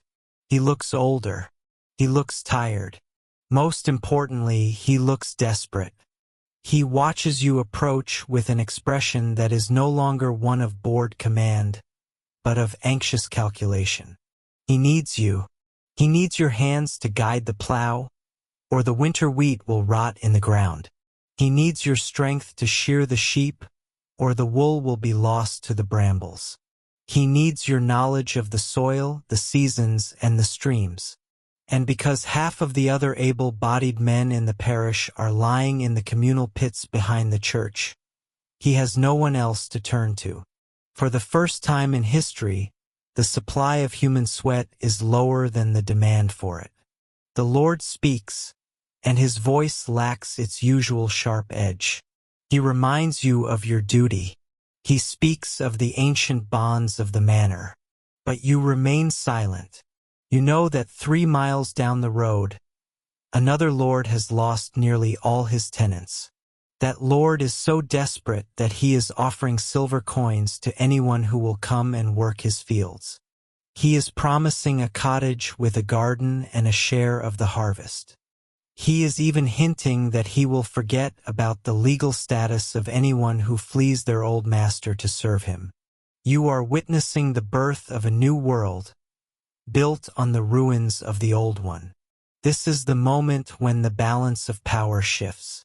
In the old days, if you complained about the heavy labor service or the poor quality of the Lord's grain, you would be fined or thrown into the stocks. Now, if the Lord pushes you too hard, you can simply walk away in the middle of the night. There are no soldiers to hunt you down because the soldiers are mostly dead or busy guarding their own master's empty granaries. You begin to hear stories from the travelers who pass through. They tell of peasants who are no longer content to eat dark, gritty rye bread. They are demanding white bread made of wheat. They are demanding ale instead of water. They are even demanding meat, which was once a luxury reserved for the high tables of the nobility. You see a neighbor wearing a tunic made of fine wool, dyed a deep blue that only the wealthy used to wear. The old laws said that your station in life should be visible in your clothes, but those laws are becoming impossible to enforce. When a shepherd can earn as much in a month as he used to earn in a year, he wants to look like a man of substance. But the ruling class is not going to let go of their power without a fight. One afternoon, a royal messenger arrives in the village. He unrolls a heavy parchment and reads with a booming voice. It is the Statute of Laborers, issued by the king.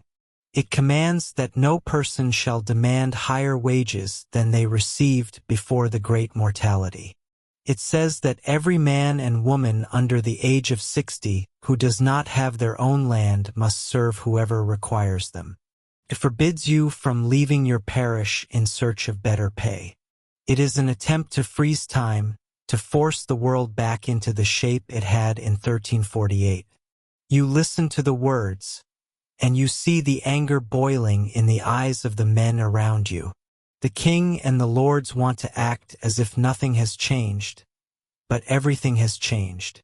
You have seen the lords weeping in the dirt just like the beggars. You have seen that death does not care about titles or heraldry. The mystical aura of the nobility has been shattered by the reality of the plague.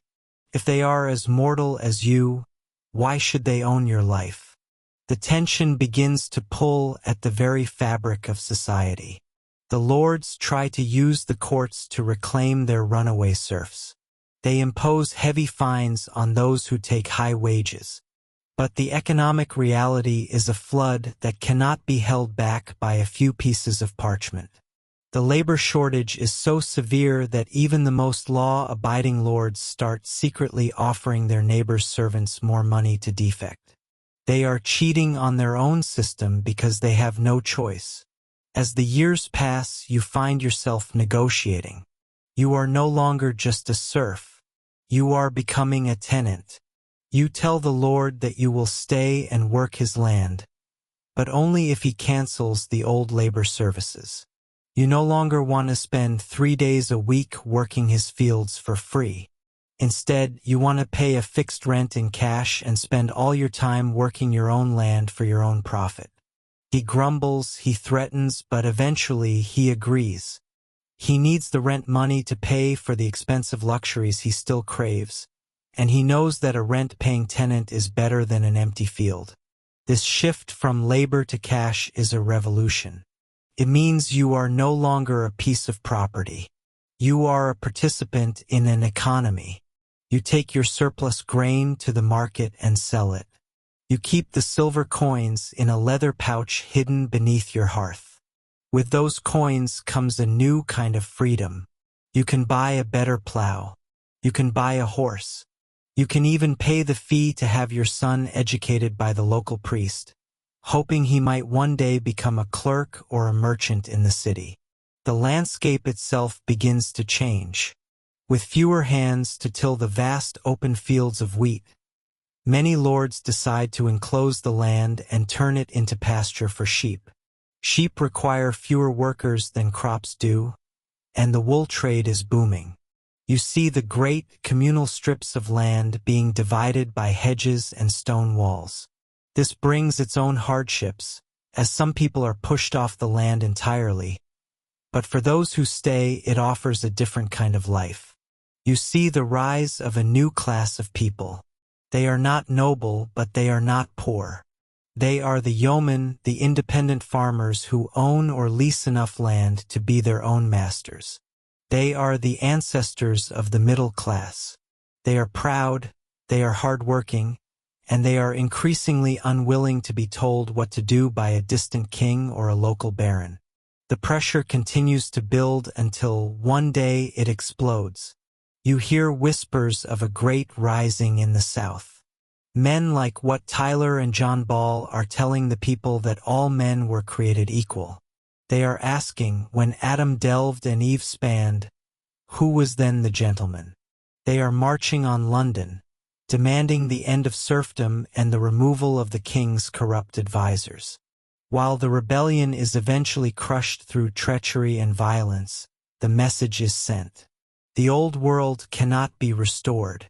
The threat of peasant violence remains a shadow over every lord's feast. They realize that if they push the people too far, the people will burn their manor houses to the ground and destroy the records of their debt and their bondage.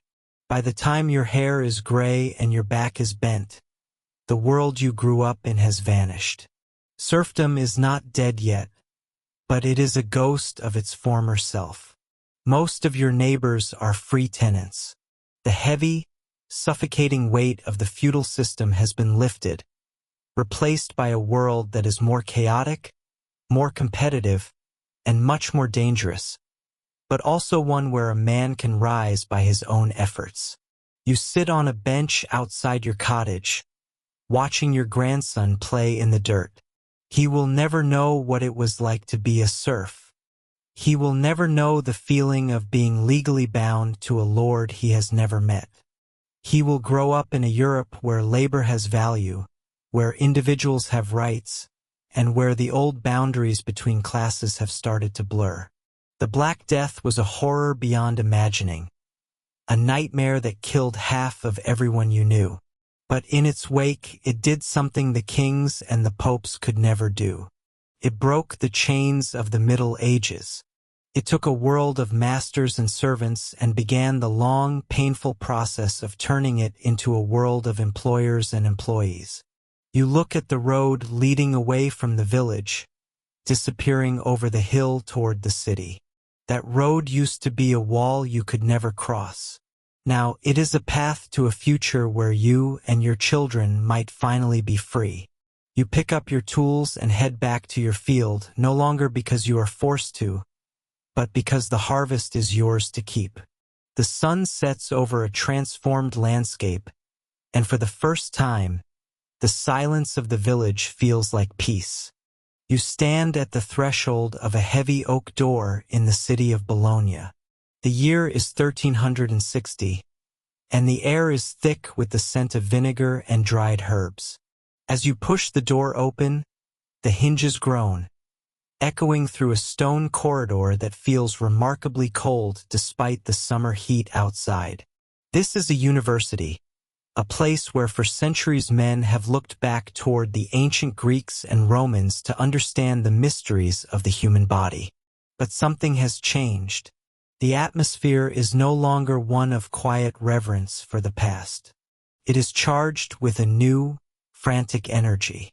The Black Death has swept through these streets, and in its wake, it has left a pile of ancient medical texts that simply did not work. You are witnessing the moment when medicine stops being a branch of philosophy and begins to become a science. You walk further into the room and see a group of students huddled around a long wooden table. In the center of the table lies a body. This sight would have been almost unthinkable just a few generations ago. For centuries, the church and the medical establishment viewed the human body as a sacred vessel not to be disturbed. Knowledge was gained by reading the works of Galen, a Roman physician who had died over 1,000 years earlier. If Galen said that the liver had 5 lobes because he had seen them in a dog or a pig, then physicians believed the human liver had 5 lobes, even if their own eyes might suggest otherwise. But as you watch these scholars, you notice they are not looking at a book. They are looking at the muscle, the bone, and the sinew. They are searching for answers because the books failed to tell them why their mothers, fathers, and children died by the millions. The plague was a catastrophe that shattered the authority of the old world. You remember the stories of the physicians who visited the sick during the height of the great mortality. They wore heavy robes and carried pomanders filled with rose petals and spices, believing that the disease was carried by miasma, or bad air. They spoke of the alignment of the planets and the imbalance of the four humors: blood, phlegm, yellow bile, and black bile. They prescribed bloodletting and the application of dried toads to the buboes. You saw them flee the cities when their charms and potions failed. When the survivors emerged from their homes, they looked at these learned men and saw that they were just as helpless as the peasants. The failure was so absolute that it forced a total interrogation of what it meant to heal. You move closer to the table, observing the man at the head of the group. He is a surgeon. In the hierarchy of the past, surgeons were often seen as mere craftsmen, little better than barbers or butchers.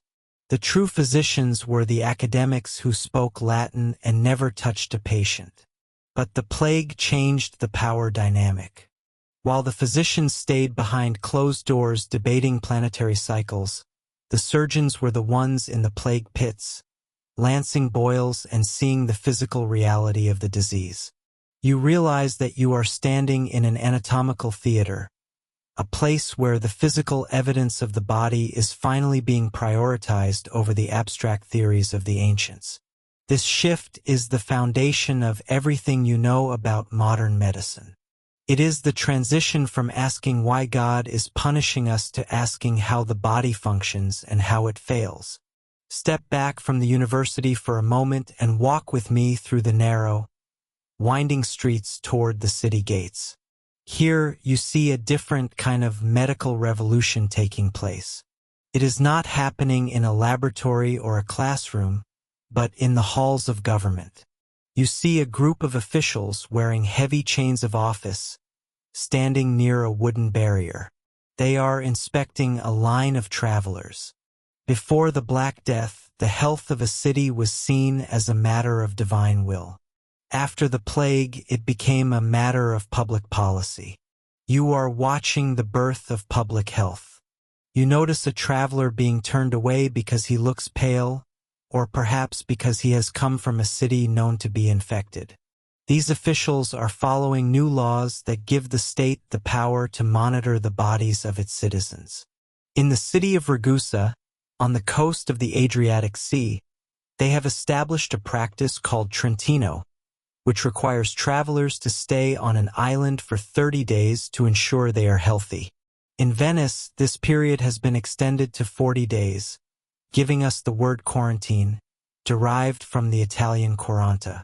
You see the massive stone warehouses near the docks where goods are aired out and sailors are kept under watch. This is the first time in history that a society has organized itself on a massive scale to prevent the spread of an invisible enemy. The air in this part of the city smells of sulfur and smoke. You see men moving through the alleys, whitewashing the walls of houses where the sick once lived. They are burning the bedding and the clothes of the deceased. They do not yet know about bacteria or viruses, but they have observed that the disease clings to fabrics and thrives in filth. You are seeing the very beginning of the concept of contagion. The idea that a disease can pass from person to person, or from an object to a person, is starting to replace the idea that it is a spiritual curse or a corruption of the air. This observation is a massive leap forward. It leads to the creation of permanent boards of health. These are the ancestors of your modern health departments, and for the first time they are keeping records, tracking deaths, and trying to map the path of the invisible killer. As you walk past a local hospital, you notice it looks different than the hospices of the past. Traditionally, a hospital was a place for the poor to go and die while having their souls cared for by monks and nuns. It was more of a shelter than a medical facility. But now you see something new. There are professional doctors walking the halls. There are separate wards for different types of illnesses. The focus is shifting from the afterlife to the current life. You see a young man being treated for a broken limb with new types of bandages and splints that were perfected on the battlefields and in the plague wards. The hospital is becoming a place of clinical observation. You stop by a small shop with glass jars in the window. This is an apothecary. Inside, the shelves are lined with roots, minerals, and dried flowers. The apothecary is busy grinding ingredients with a mortar and pestle. During the plague, the price of medicine skyrocketed, and many of the old remedies, which relied on rare and expensive spices from the East, were proven useless. This led to a new interest in local botany and chemistry. You see the apothecary consulting a new kind of book, a pharmacopoeia, which lists the properties of plants found in the nearby countryside. People are beginning to experiment with chemicals and minerals, laying the groundwork for what will one day become the pharmaceutical industry. You look around at the people in the street. They are still afraid, for the plague will return in waves for the next few centuries. But the terror is no longer paralyzed by ignorance. You see a woman washing her hands in a basin of water. You see a merchant insisting that his warehouse be kept free of rats, even if he doesn't fully understand that they carry the fleas that carry the death. There is a new sense of agency. The human race has realized that it can fight back using its intellect and its powers of observation. As the sun begins to set, casting long shadows across the stone plaza, you realize that the Black Death was a brutal, horrific teacher. It tore down the structures of the medieval mind by force. It proved that the old ways of thinking were not just outdated but lethal. In the void left by the millions who died, a new spirit of inquiry was born. You are standing at the dawn of the scientific revolution. The doctors of this era will go on to map the circulatory system, to discover the function of the heart, and eventually, to peer through lenses at the microscopic world that caused so much suffering. You take a deep breath of the evening air. It is cool and clear. The silence of the city is no longer the silence of the grave, but the quiet of a workshop where new tools are being forged. The birth of modern medicine was not a joyful event. It was a desperate response to an apocalypse. But as you look at the scholars returning to their studies and the officials patrolling the walls, you see the first flickers of a light that will eventually banish the darkness of the Great Plague. You see a world that has decided to survive, to learn, and to master the very forces that once threatened to extinguish it. The journey from the plague pit to the modern clinic has begun, and though the path is long, the first, most difficult steps have already been taken. You stand at the base of a great cathedral, squinting against the bright morning sun as you look up at the soaring stone walls. At first glance, it is a monument to divine ambition. But as your eyes travel upward, you notice something strange. Halfway up the nave, the intricate, swirling carvings of the windows suddenly stop. The delicate stone vines and floral patterns of the old style, what historians call the decorated Gothic, give way to something sharper, more skeletal, and far more rigid. The lines become straight and vertical. The complexity vanishes, replaced by a repetitive, grid-like efficiency. This is not a choice made for beauty alone. It is a scar in stone, a physical record of the moment the world changed. You are looking at the architectural signature of a survivor.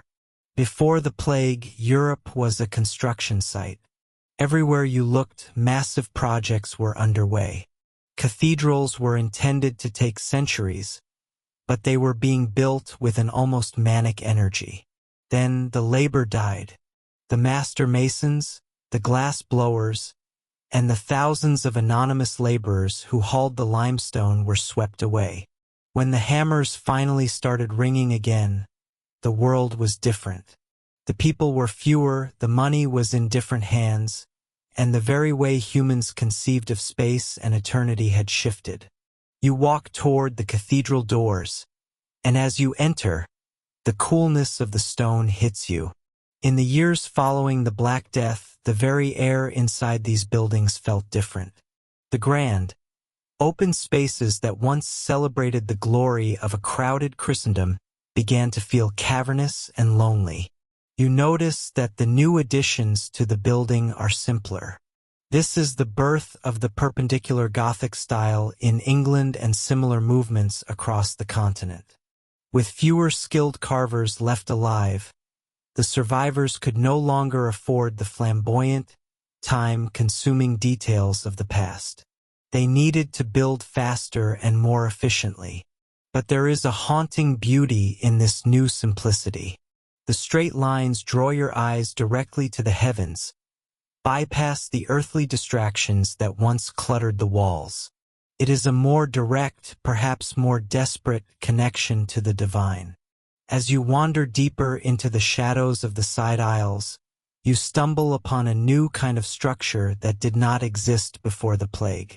It is a small, ornate chapel built within the larger church, a cage of delicate stonework housing a private altar. This is a chantry chapel. You see a wealthy merchant kneeling inside, paying a priest to sing masses for the souls of his dead family. Before the plague, the church was a collective experience. After the plague, it became deeply personal and obsessed with the logistics of the afterlife. These chantries are the architecture of anxiety. Because so many died without their final rites, the survivors are terrified of purgatory. They are building fortresses of prayer to ensure their passage to heaven.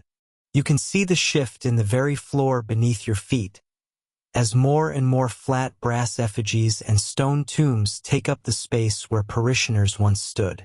The dead are moving back into the world of the living, taking up permanent residence in the houses of God. You leave the cathedral and walk into the town, and here the changes are even more grounded in the physical reality of survival. You notice that the houses are changing. Before the plague, most people lived in cramped, single-room huts made of wattle and daub, little more than mud and sticks. But as you walk down the street in the late 14th century, you see something new. You see timber-framed houses with multiple rooms and upper stories that overhang the street. These are the homes of the new middle class. Because the population was so drastically reduced, those who survived found themselves with more land, higher wages, and a sudden surplus of resources. You see a yeoman farmer or a successful weaver directing workers to build a chimney.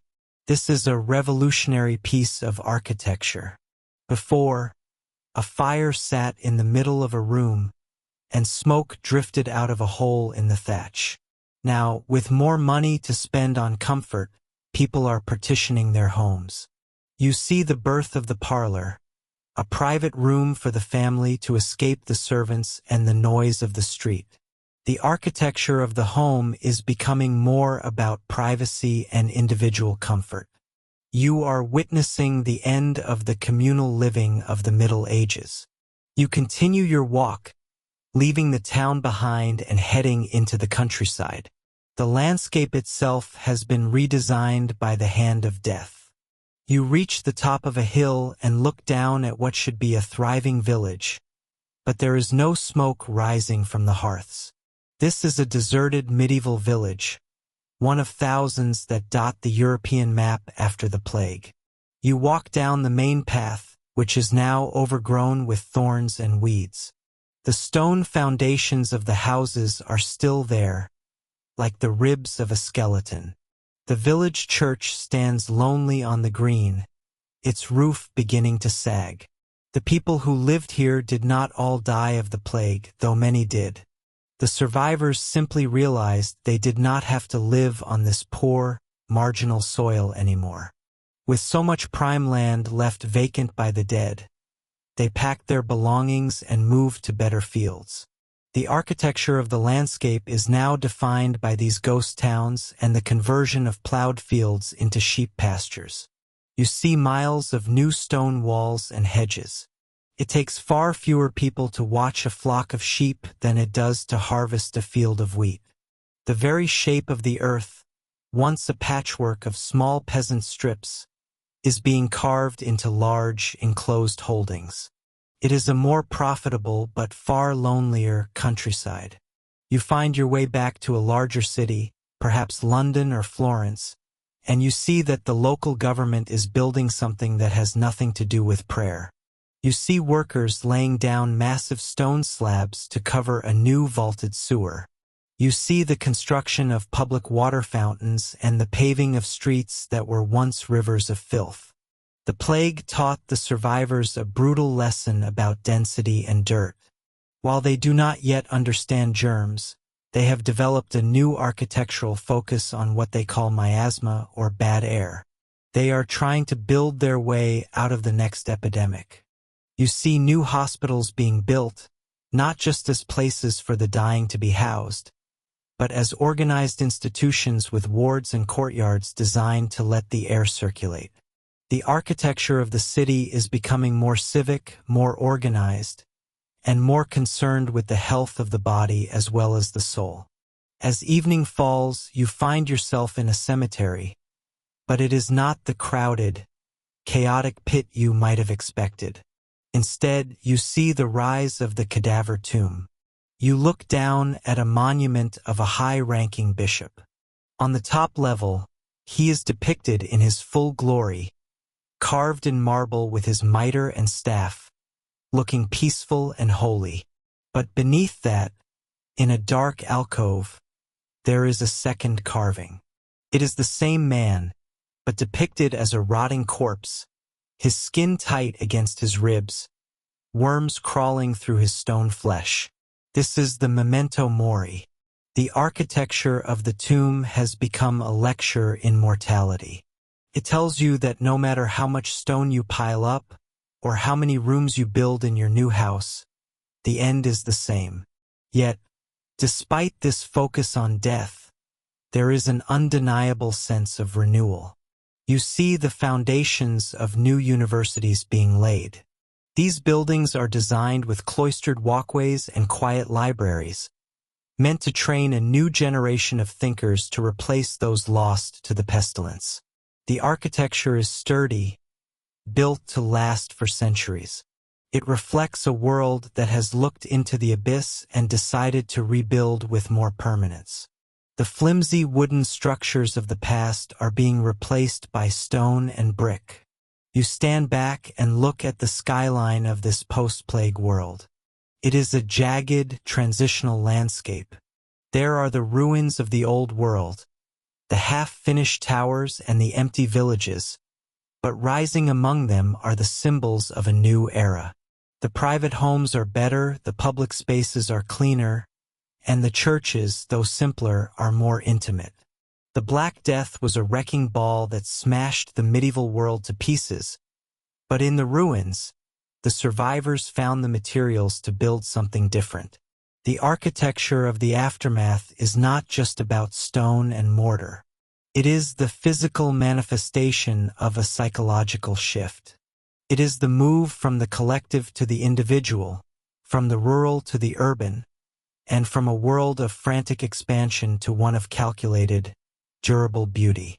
You realize that the very walls around you are breathing with the stories of those who remained. Every straight line in a cathedral window, every new chimney on a farmhouse, and every stone bridge over a clean canal is a testament to the resilience of the human spirit. The world did not just stop when the plague ended. It changed its shape, carving a new identity out of the silence left behind by the dead. You walk through these streets not as a stranger in a graveyard, but as a witness to the birth of the modern world, written in the enduring language of architecture. You stand at the edge of a field in the English countryside, and the first thing you notice is the sound. It is not the sound of industry, but the sound of an unnatural, heavy silence. The year is 1351. Only a few years ago, this landscape would have been a hive of activity. You would have heard the constant rhythm of scythes through wheat, the shouting of dozens of men, and the chatter of women and children following behind to glean the fallen grain. But now the air is still. The wheat is overripe, bowing its heavy heads toward the earth, beginning to rot because there are simply not enough hands to harvest it. You look at your own hands.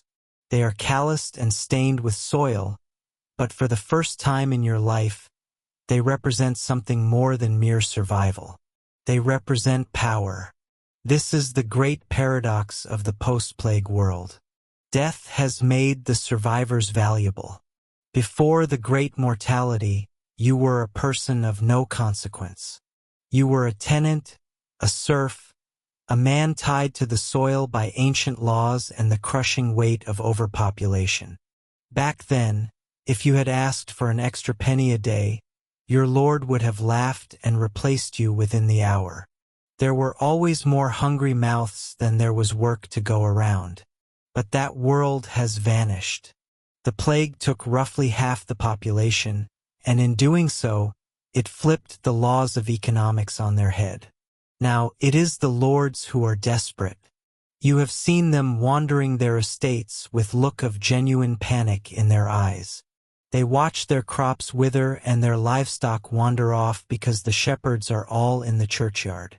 You realize, with a dizzying sense of realization, that you can walk away. You can go to the next manor over or the one beyond that and demand double, even triple the wages you earned before the pestilence arrived. You might even demand to be paid in coin rather than in the right to farm a tiny, miserable strip of land for yourself. However, as you stand there contemplating this new freedom, a shadow falls over your ambition. That shadow is the law. It arrives not with a sword, but with a piece of parchment. It is called the Statute of Laborers, and it is the most ambitious attempt in history to freeze time and stop the wheels of social change. You must understand the mindset of the ruling class in 1351. To King Edward III and his parliament, the fact that you are demanding higher wages is not seen as a natural response to a labor shortage. It is seen as a sin. It is seen as an act of cosmic rebellion against the great chain of being. They believe that God placed you in your station to serve, just as he placed the king on his throne to rule. By asking for more money, you are not just being greedy in their eyes, you are threatening the very fabric of the universe. The statute of laborers is their weapon of choice. Imagine the town crier standing in the village square, unrolling the scroll while you and your fellow survivors gather around, leaning on your tools. The words are harsh and uncompromising. The law states that every man and woman in the realm, whether free or bond, who is able-bodied and under the age of 60, is required to work. You cannot choose to sit idle. You cannot choose to live off the small plot of land your deceased uncle left you. If you are offered work, you must take it. And here is the part that makes the crowd murmur with suppressed rage. The law dictates that you must accept the same wages that were common in the year 1346, 2 years before the plague even touched the shores of England. The king is trying to legislate the world back into 1346. He is trying to pretend the Black Death never happened. He is telling you that even though your work is now 10 times more valuable because there are so many fewer people to do it, you must accept the pittance you were paid when laborers were a dime a dozen. You feel the injustice of it like a physical weight. The statute goes even further, making it a crime for an employer to offer more than the legal rate. If your lord is so desperate to save his harvest that he tries to tempt you with an extra loaf of bread or a few extra silver pennies, he can be fined heavily. If you accept that extra pay, you can be thrown into the stocks. You walk through the village later that evening, and you see the physical reality of this law. In the center of the green stands the newly constructed stocks. They are made of fresh, pale oak, and they are rarely empty.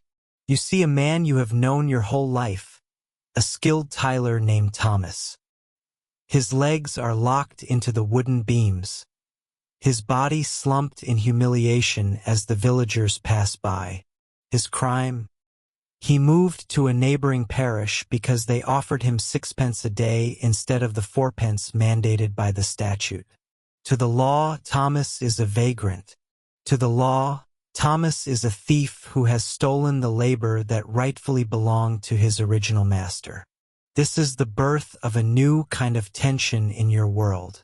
The plague was a disaster of nature, but the statute of laborers is a disaster of human design. It creates a state of permanent friction between those who work and those who own. You see it in the way the local justice of the peace patrols the fields. These men are not disinterested judges. They are the landowners themselves. They are the ones who benefit most from keeping your wages low. They sit in judgment of their own employees, acting as both the victim and the executioner. But as you watch the sun set over the neglected fields, you notice something else. The law is failing. It is failing because it is fighting against the tide of reality. No matter how many people the king puts in the stocks, the grain still needs to be harvested. You see your own lord late at night, pulling a worker aside behind the barn. You see the flash of a coin being pressed into a palm. You see the silent agreement made in the dark. The Lord is breaking his own king's law because he has no choice. If he does not pay the higher wage, his family will starve and his wealth will vanish. This creates a world of secrets and resentment. You are learning to negotiate. You are learning that the old bonds of feudalism, where you owed your life to the Lord in exchange for protection, are being replaced by a cold, hard commercial calculation. You are no longer just a servant of the soil. You are a provider of a service that is in high demand. The statute of laborers also tries to control your movement. It forbids you from leaving your parish to seek better work. You are, quite literally, a prisoner of your geography. If you are caught on the road without a letter from your master, you are treated as a criminal. But the roads are busier than they have ever been. People are slipping away under the cover of darkness, heading toward the growing cities like London or Bristol, where they can disappear into the crowded streets and find work as free men. You hear whispers of people changing their names, of villages where the entire population simply got up and left to find a better life elsewhere. The atmosphere is thick with a new kind of bitterness. You hear it in the songs being hummed in the alehouse. You hear it in the way people talk about the clergy and the nobility. There is a sense that the old justifications for the way the world is run are hollow. If the plague could kill a bishop as easily as it killed a beggar, then perhaps the bishop is not so divinely protected after all. And if the king has to pass laws to force you to work for low wages, then perhaps your work is worth a lot more than he wants to admit. You are witnessing the first cracks in the foundation of the medieval world. The statute of laborers is an attempt to patch those cracks with wood and iron and threats, but the pressure building behind them is too great. You can feel it in the air, a restless, simmering energy. People are no longer content to simply survive. They have seen the end of the world, and they have come out the other side with a sense that things could be different. As you head back to your small, thatched cottage, you pass the manor house. It looks grand and imposing against the twilight sky, but you know that inside, the Lord is poring over his ledgers, sweating as he tries to figure out how to keep his estate running. He is trapped by his status just as surely as you are trapped by your poverty. The statute was meant to give him back his power, but instead, it has only highlighted how much he depends on you. You realize that this struggle is not going to end today or tomorrow. It is a long game, The statute will be reissued and reinforced dozens of times over the coming decades. They will try to regulate what you wear, what you eat, and how you spend your time, all in an effort to keep you in your place. But every time they try to tighten the noose, you and your fellow laborers find a way to slip through. You find the loopholes. You find the masters willing to pay under the table. You find the strength in numbers. You lay down on your straw mattress, the muscles in your back aching from a day of work that you were forced to do, for a wage that was stolen from you by a piece of parchment. But as you close your eyes, you don't feel defeated. You feel the stirrings of a new identity. You are a laborer, and for the first time in history, the world knows it cannot move without you. The silence of the fields is no longer a sign of death. It is the silence of a world waiting for a new voice to speak, a voice that will eventually demand not just higher wages, but a seat at the table of history. The statute of laborers was designed to be a dam to hold back the flood of change. But as you drift toward sleep, you know that the water is rising. And no law, no matter how sternly written or how cruelly enforced, can stop the tide when it finally decides to turn. You are part of that tide, and the world you wake up to tomorrow will never truly be 1346 again. Close your eyes for a moment and listen. It is the late 14th century, perhaps 30 or 40 years after the first great wave of the pestilence broke over your world. You are standing on a rolling hillside in the English countryside, or perhaps on a ridge overlooking a valley in Tuscany. The air is crisp and smells of wood smoke and damp earth. But as you look out across the landscape, you realize that the world you see is not the one your grandparents described. The vast, golden carpets of wheat that once stretched to the horizon are gone. In their place, thickets of brambles and young oak trees are reclaiming the land. You see a village in the distance, but half the cottages are missing their thatch, their stone walls crumbling like teeth in an old man's mouth. This is the world the scythe left behind. It is a world that has been thinned, pruned, and fundamentally altered. You walk down into that village, and you notice something strange about the people you pass. They do not look like the broken, starving serfs of the stories. They are wearing sturdy wool coats. Some even have leather boots. When they look at you, there is no downward cast of the eyes, no trembling deference to a social superior. They look at you with the steady, quiet confidence of people who know exactly how much they are worth. This is the legacy of the scythe. It did not just take lives. It took the old world and broke its back, forcing something new to grow in the ruins. As you move through this transformed reality, you begin to understand the psychological weight of what these people have endured. You see it on the walls of the local parish church. You walk inside, expecting to see the usual serene images of saints and golden halos. Instead, you are confronted by a mural that stops your breath. It is a line of figures, a king, a bishop, a merchant, and a young child, all being led in a macabre parade by grinning, skeletal figures. This is the danse macabre, the dance of death. It is the visual heartbeat of this new era. You realize that for the survivors, death is no longer a distant shadow or a theological abstraction. It is a constant, mocking companion. This proximity to death has changed the way you think about your own life. You find yourself less interested in the distant promises of a wealthy church and more concerned with the state of your own soul.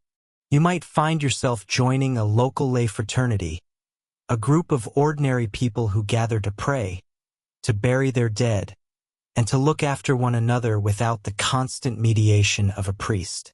You have seen the priests die just as quickly as the sinners. You have seen the bishops flee to their country estates while the poor died in the gutters. The aura of invincibility that once surrounded the great Mother Church has cracked. In its place, a new, more personal kind of piety is taking root. You are beginning to believe that your relationship with the divine is something you can manage yourself. This is a tiny seed, a small fracture in the monolith, but it is the seed that will one day grow into the Reformation. But the legacy of the scythe is not just found in the spirit. It is found in your pocket. You walk toward the village square and find a group of men arguing near a well. They are laborers and they are angry. You listen as they talk about the local lord, a man who still expects them to work his fields for the same pennies their fathers received 50 years ago. But those days are over. There are so few men left to swing a scythe or guide a plow that labor has become the most precious commodity in Europe. You hear one man swear that if the Lord will not pay him 3 times the old rate, he will simply walk away. He will go to the next town or the city, where workers are being welcomed with open arms and fat purses.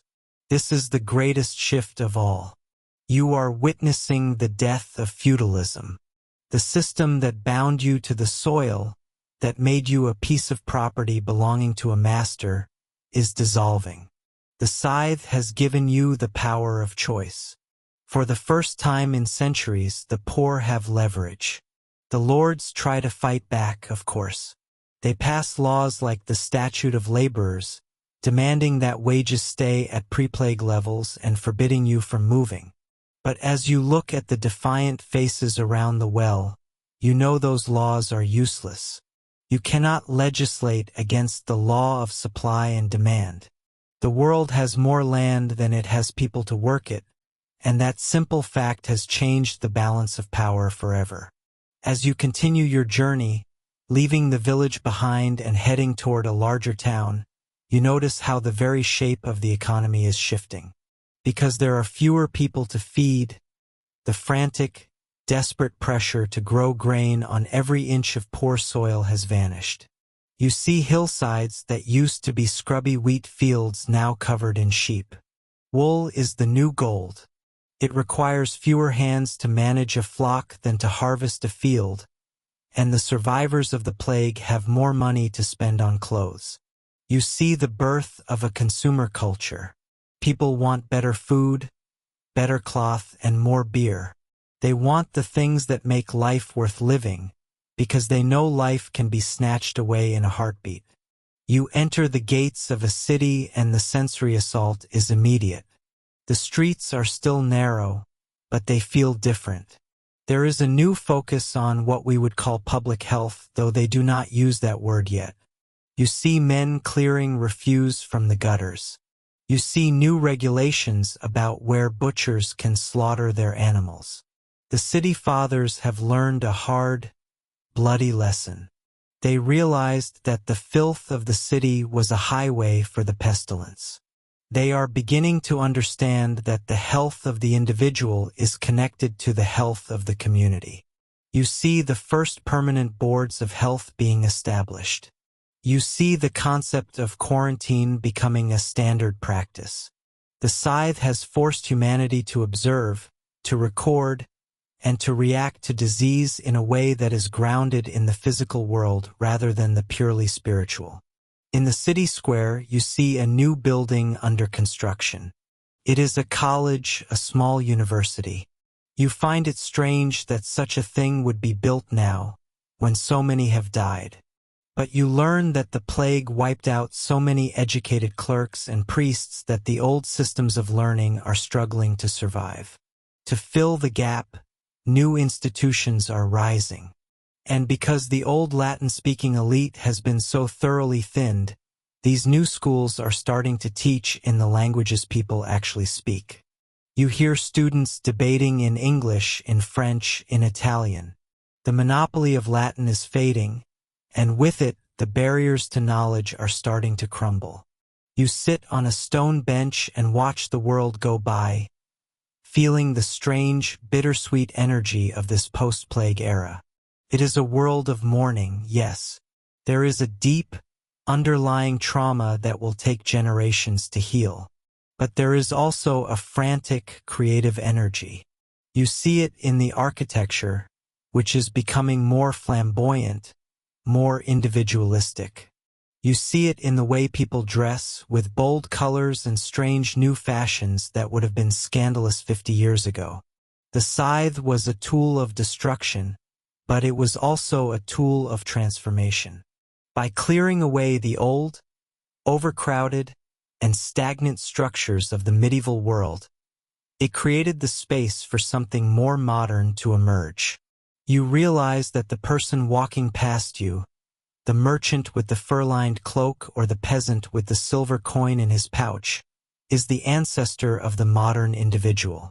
They have survived the end of the world, and they have decided that the new world will be built on their terms. As the sun begins to set, casting long golden shadows across the square, you understand that the legacy of the scythe is not just a tally of the dead. It is the story of the living. It is the story of how a decimated species found the strength to reinvent its laws, its faith, and its very identity. The dark shadow of the plague will remain in the human psyche for centuries, a ghost that haunts the halls of history. But in that shadow, the first lights of the Renaissance are beginning to flicker. You stand up and walk toward the city gates, knowing that while the scythe has finished its work, the harvest is only just beginning. The world you are walking into is dangerous, unpredictable, and scarred, but it is also, for the first time in a very long time, wide open. You step out into the morning air of an Italian city, perhaps Florence or Siena, in the closing years of the 1400s. The atmosphere has changed.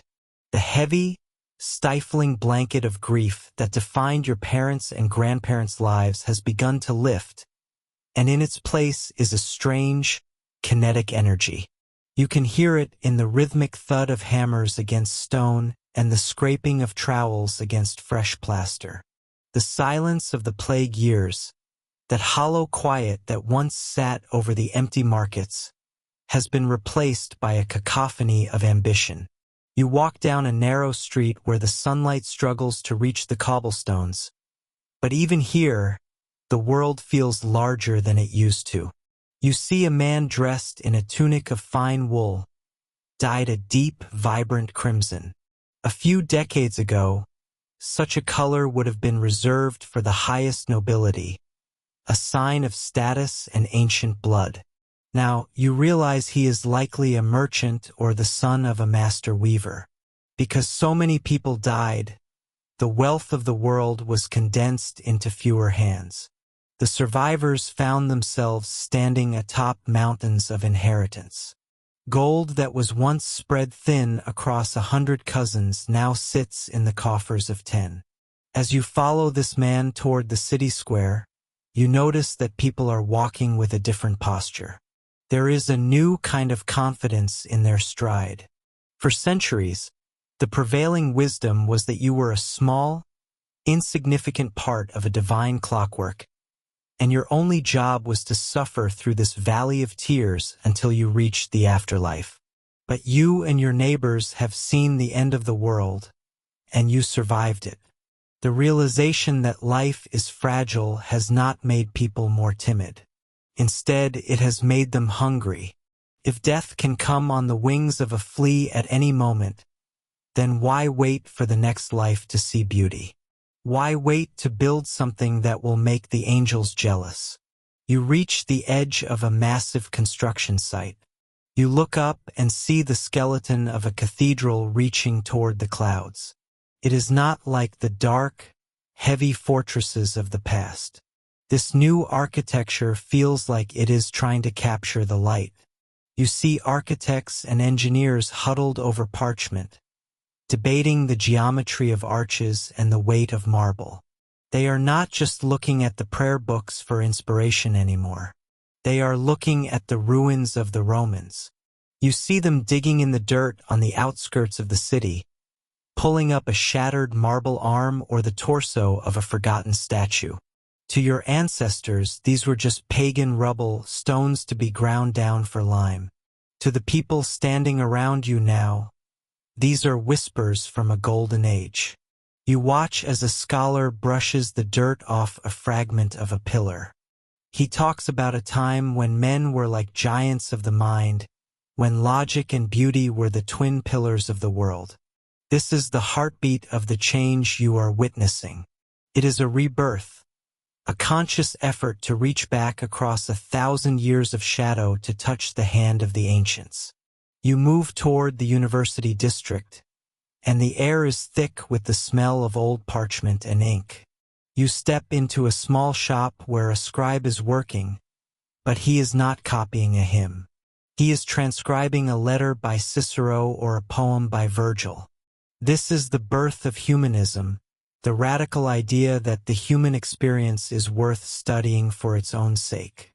You hear students in the corner debating not just the nature of God, but the nature of man. They ask questions that would have been considered dangerous or even heretical a century ago. What is the limit of human potential? Can a man, through his own talent and will, raise himself to the level of the divine? You feel the shift in your own mind as you listen to them. The focus of the world is tilting. It is moving from the heavens down to the earth, from the collective soul of the church to the individual spark of the person. You see this reflected in the faces of the people passing by. They are no longer just faces in a crowd. They are individuals who want to be remembered. You see a wealthy banker commissioning a portrait. He does not want to be a tiny, anonymous figure kneeling in the corner of a painting of a saint. He wants his own face, with all its wrinkles and pride, to be the center of the frame. He wants to live forever, not just in heaven, but in the memory of the city. This is the era of the patron. You pass a grand palace, its stone facade etched with the crest of a family that has grown rich on trade and banking. Inside those walls, poets and painters are being fed and housed so they can spend their days thinking and creating. The wealth that survived the plague is being poured into the arts like water onto a parched garden. You realize that the Black Death, in its terrible cruelty, acted as a great reset. It cleared away the old, rigid structures of the feudal world and left a vacuum that talent and money are now rushing to fill. You walk into a local workshop, a bottega, where the air is hazy with the dust of pigments. You see a young apprentice grinding lapis lazuli into a brilliant blue powder. On a large wooden panel, a master is painting a scene that looks so real you feel as if you could walk into it. He is using something new, a technique called perspective. He is creating the illusion of depth, of a world that goes back miles on a flat surface. This is more than just a trick of the eye. It is a new way of seeing. It is the human eye claiming the world, measuring it, and recreating it with mathematical precision. As you stand there, you see the artist step back and look at his work. He is not just a craftsman anymore. He is an intellectual. He is an explorer of the physical world. He studies anatomy, cutting into the dead in the middle of the night to see how muscles wrap around bone, so that his painted figures look as though they have breath in their lungs. He is obsessed with the way light falls across a cheekbone or the way water ripples in a stream. The world has become a puzzle to be solved, a masterpiece to be understood. The fear that once dominated every thought is being pushed to the edges of the map. You notice that the maps themselves are changing. Sailors are coming back to the docks with stories of islands and coastlines that were never mentioned in the old texts. The horizon is expanding in every direction. The physical world is opening up just as the world of the mind is. You can feel the vibration of a society that is suddenly violently alive. You walk toward the main plaza as the sun begins to set, casting long golden shadows across the stone. You see a group of citizens gathered around a new fountain. They are laughing and arguing about politics. They talk about their city as if it were a living thing, a republic like the ones they read about in their new books. They feel a sense of civic pride that was lost for centuries.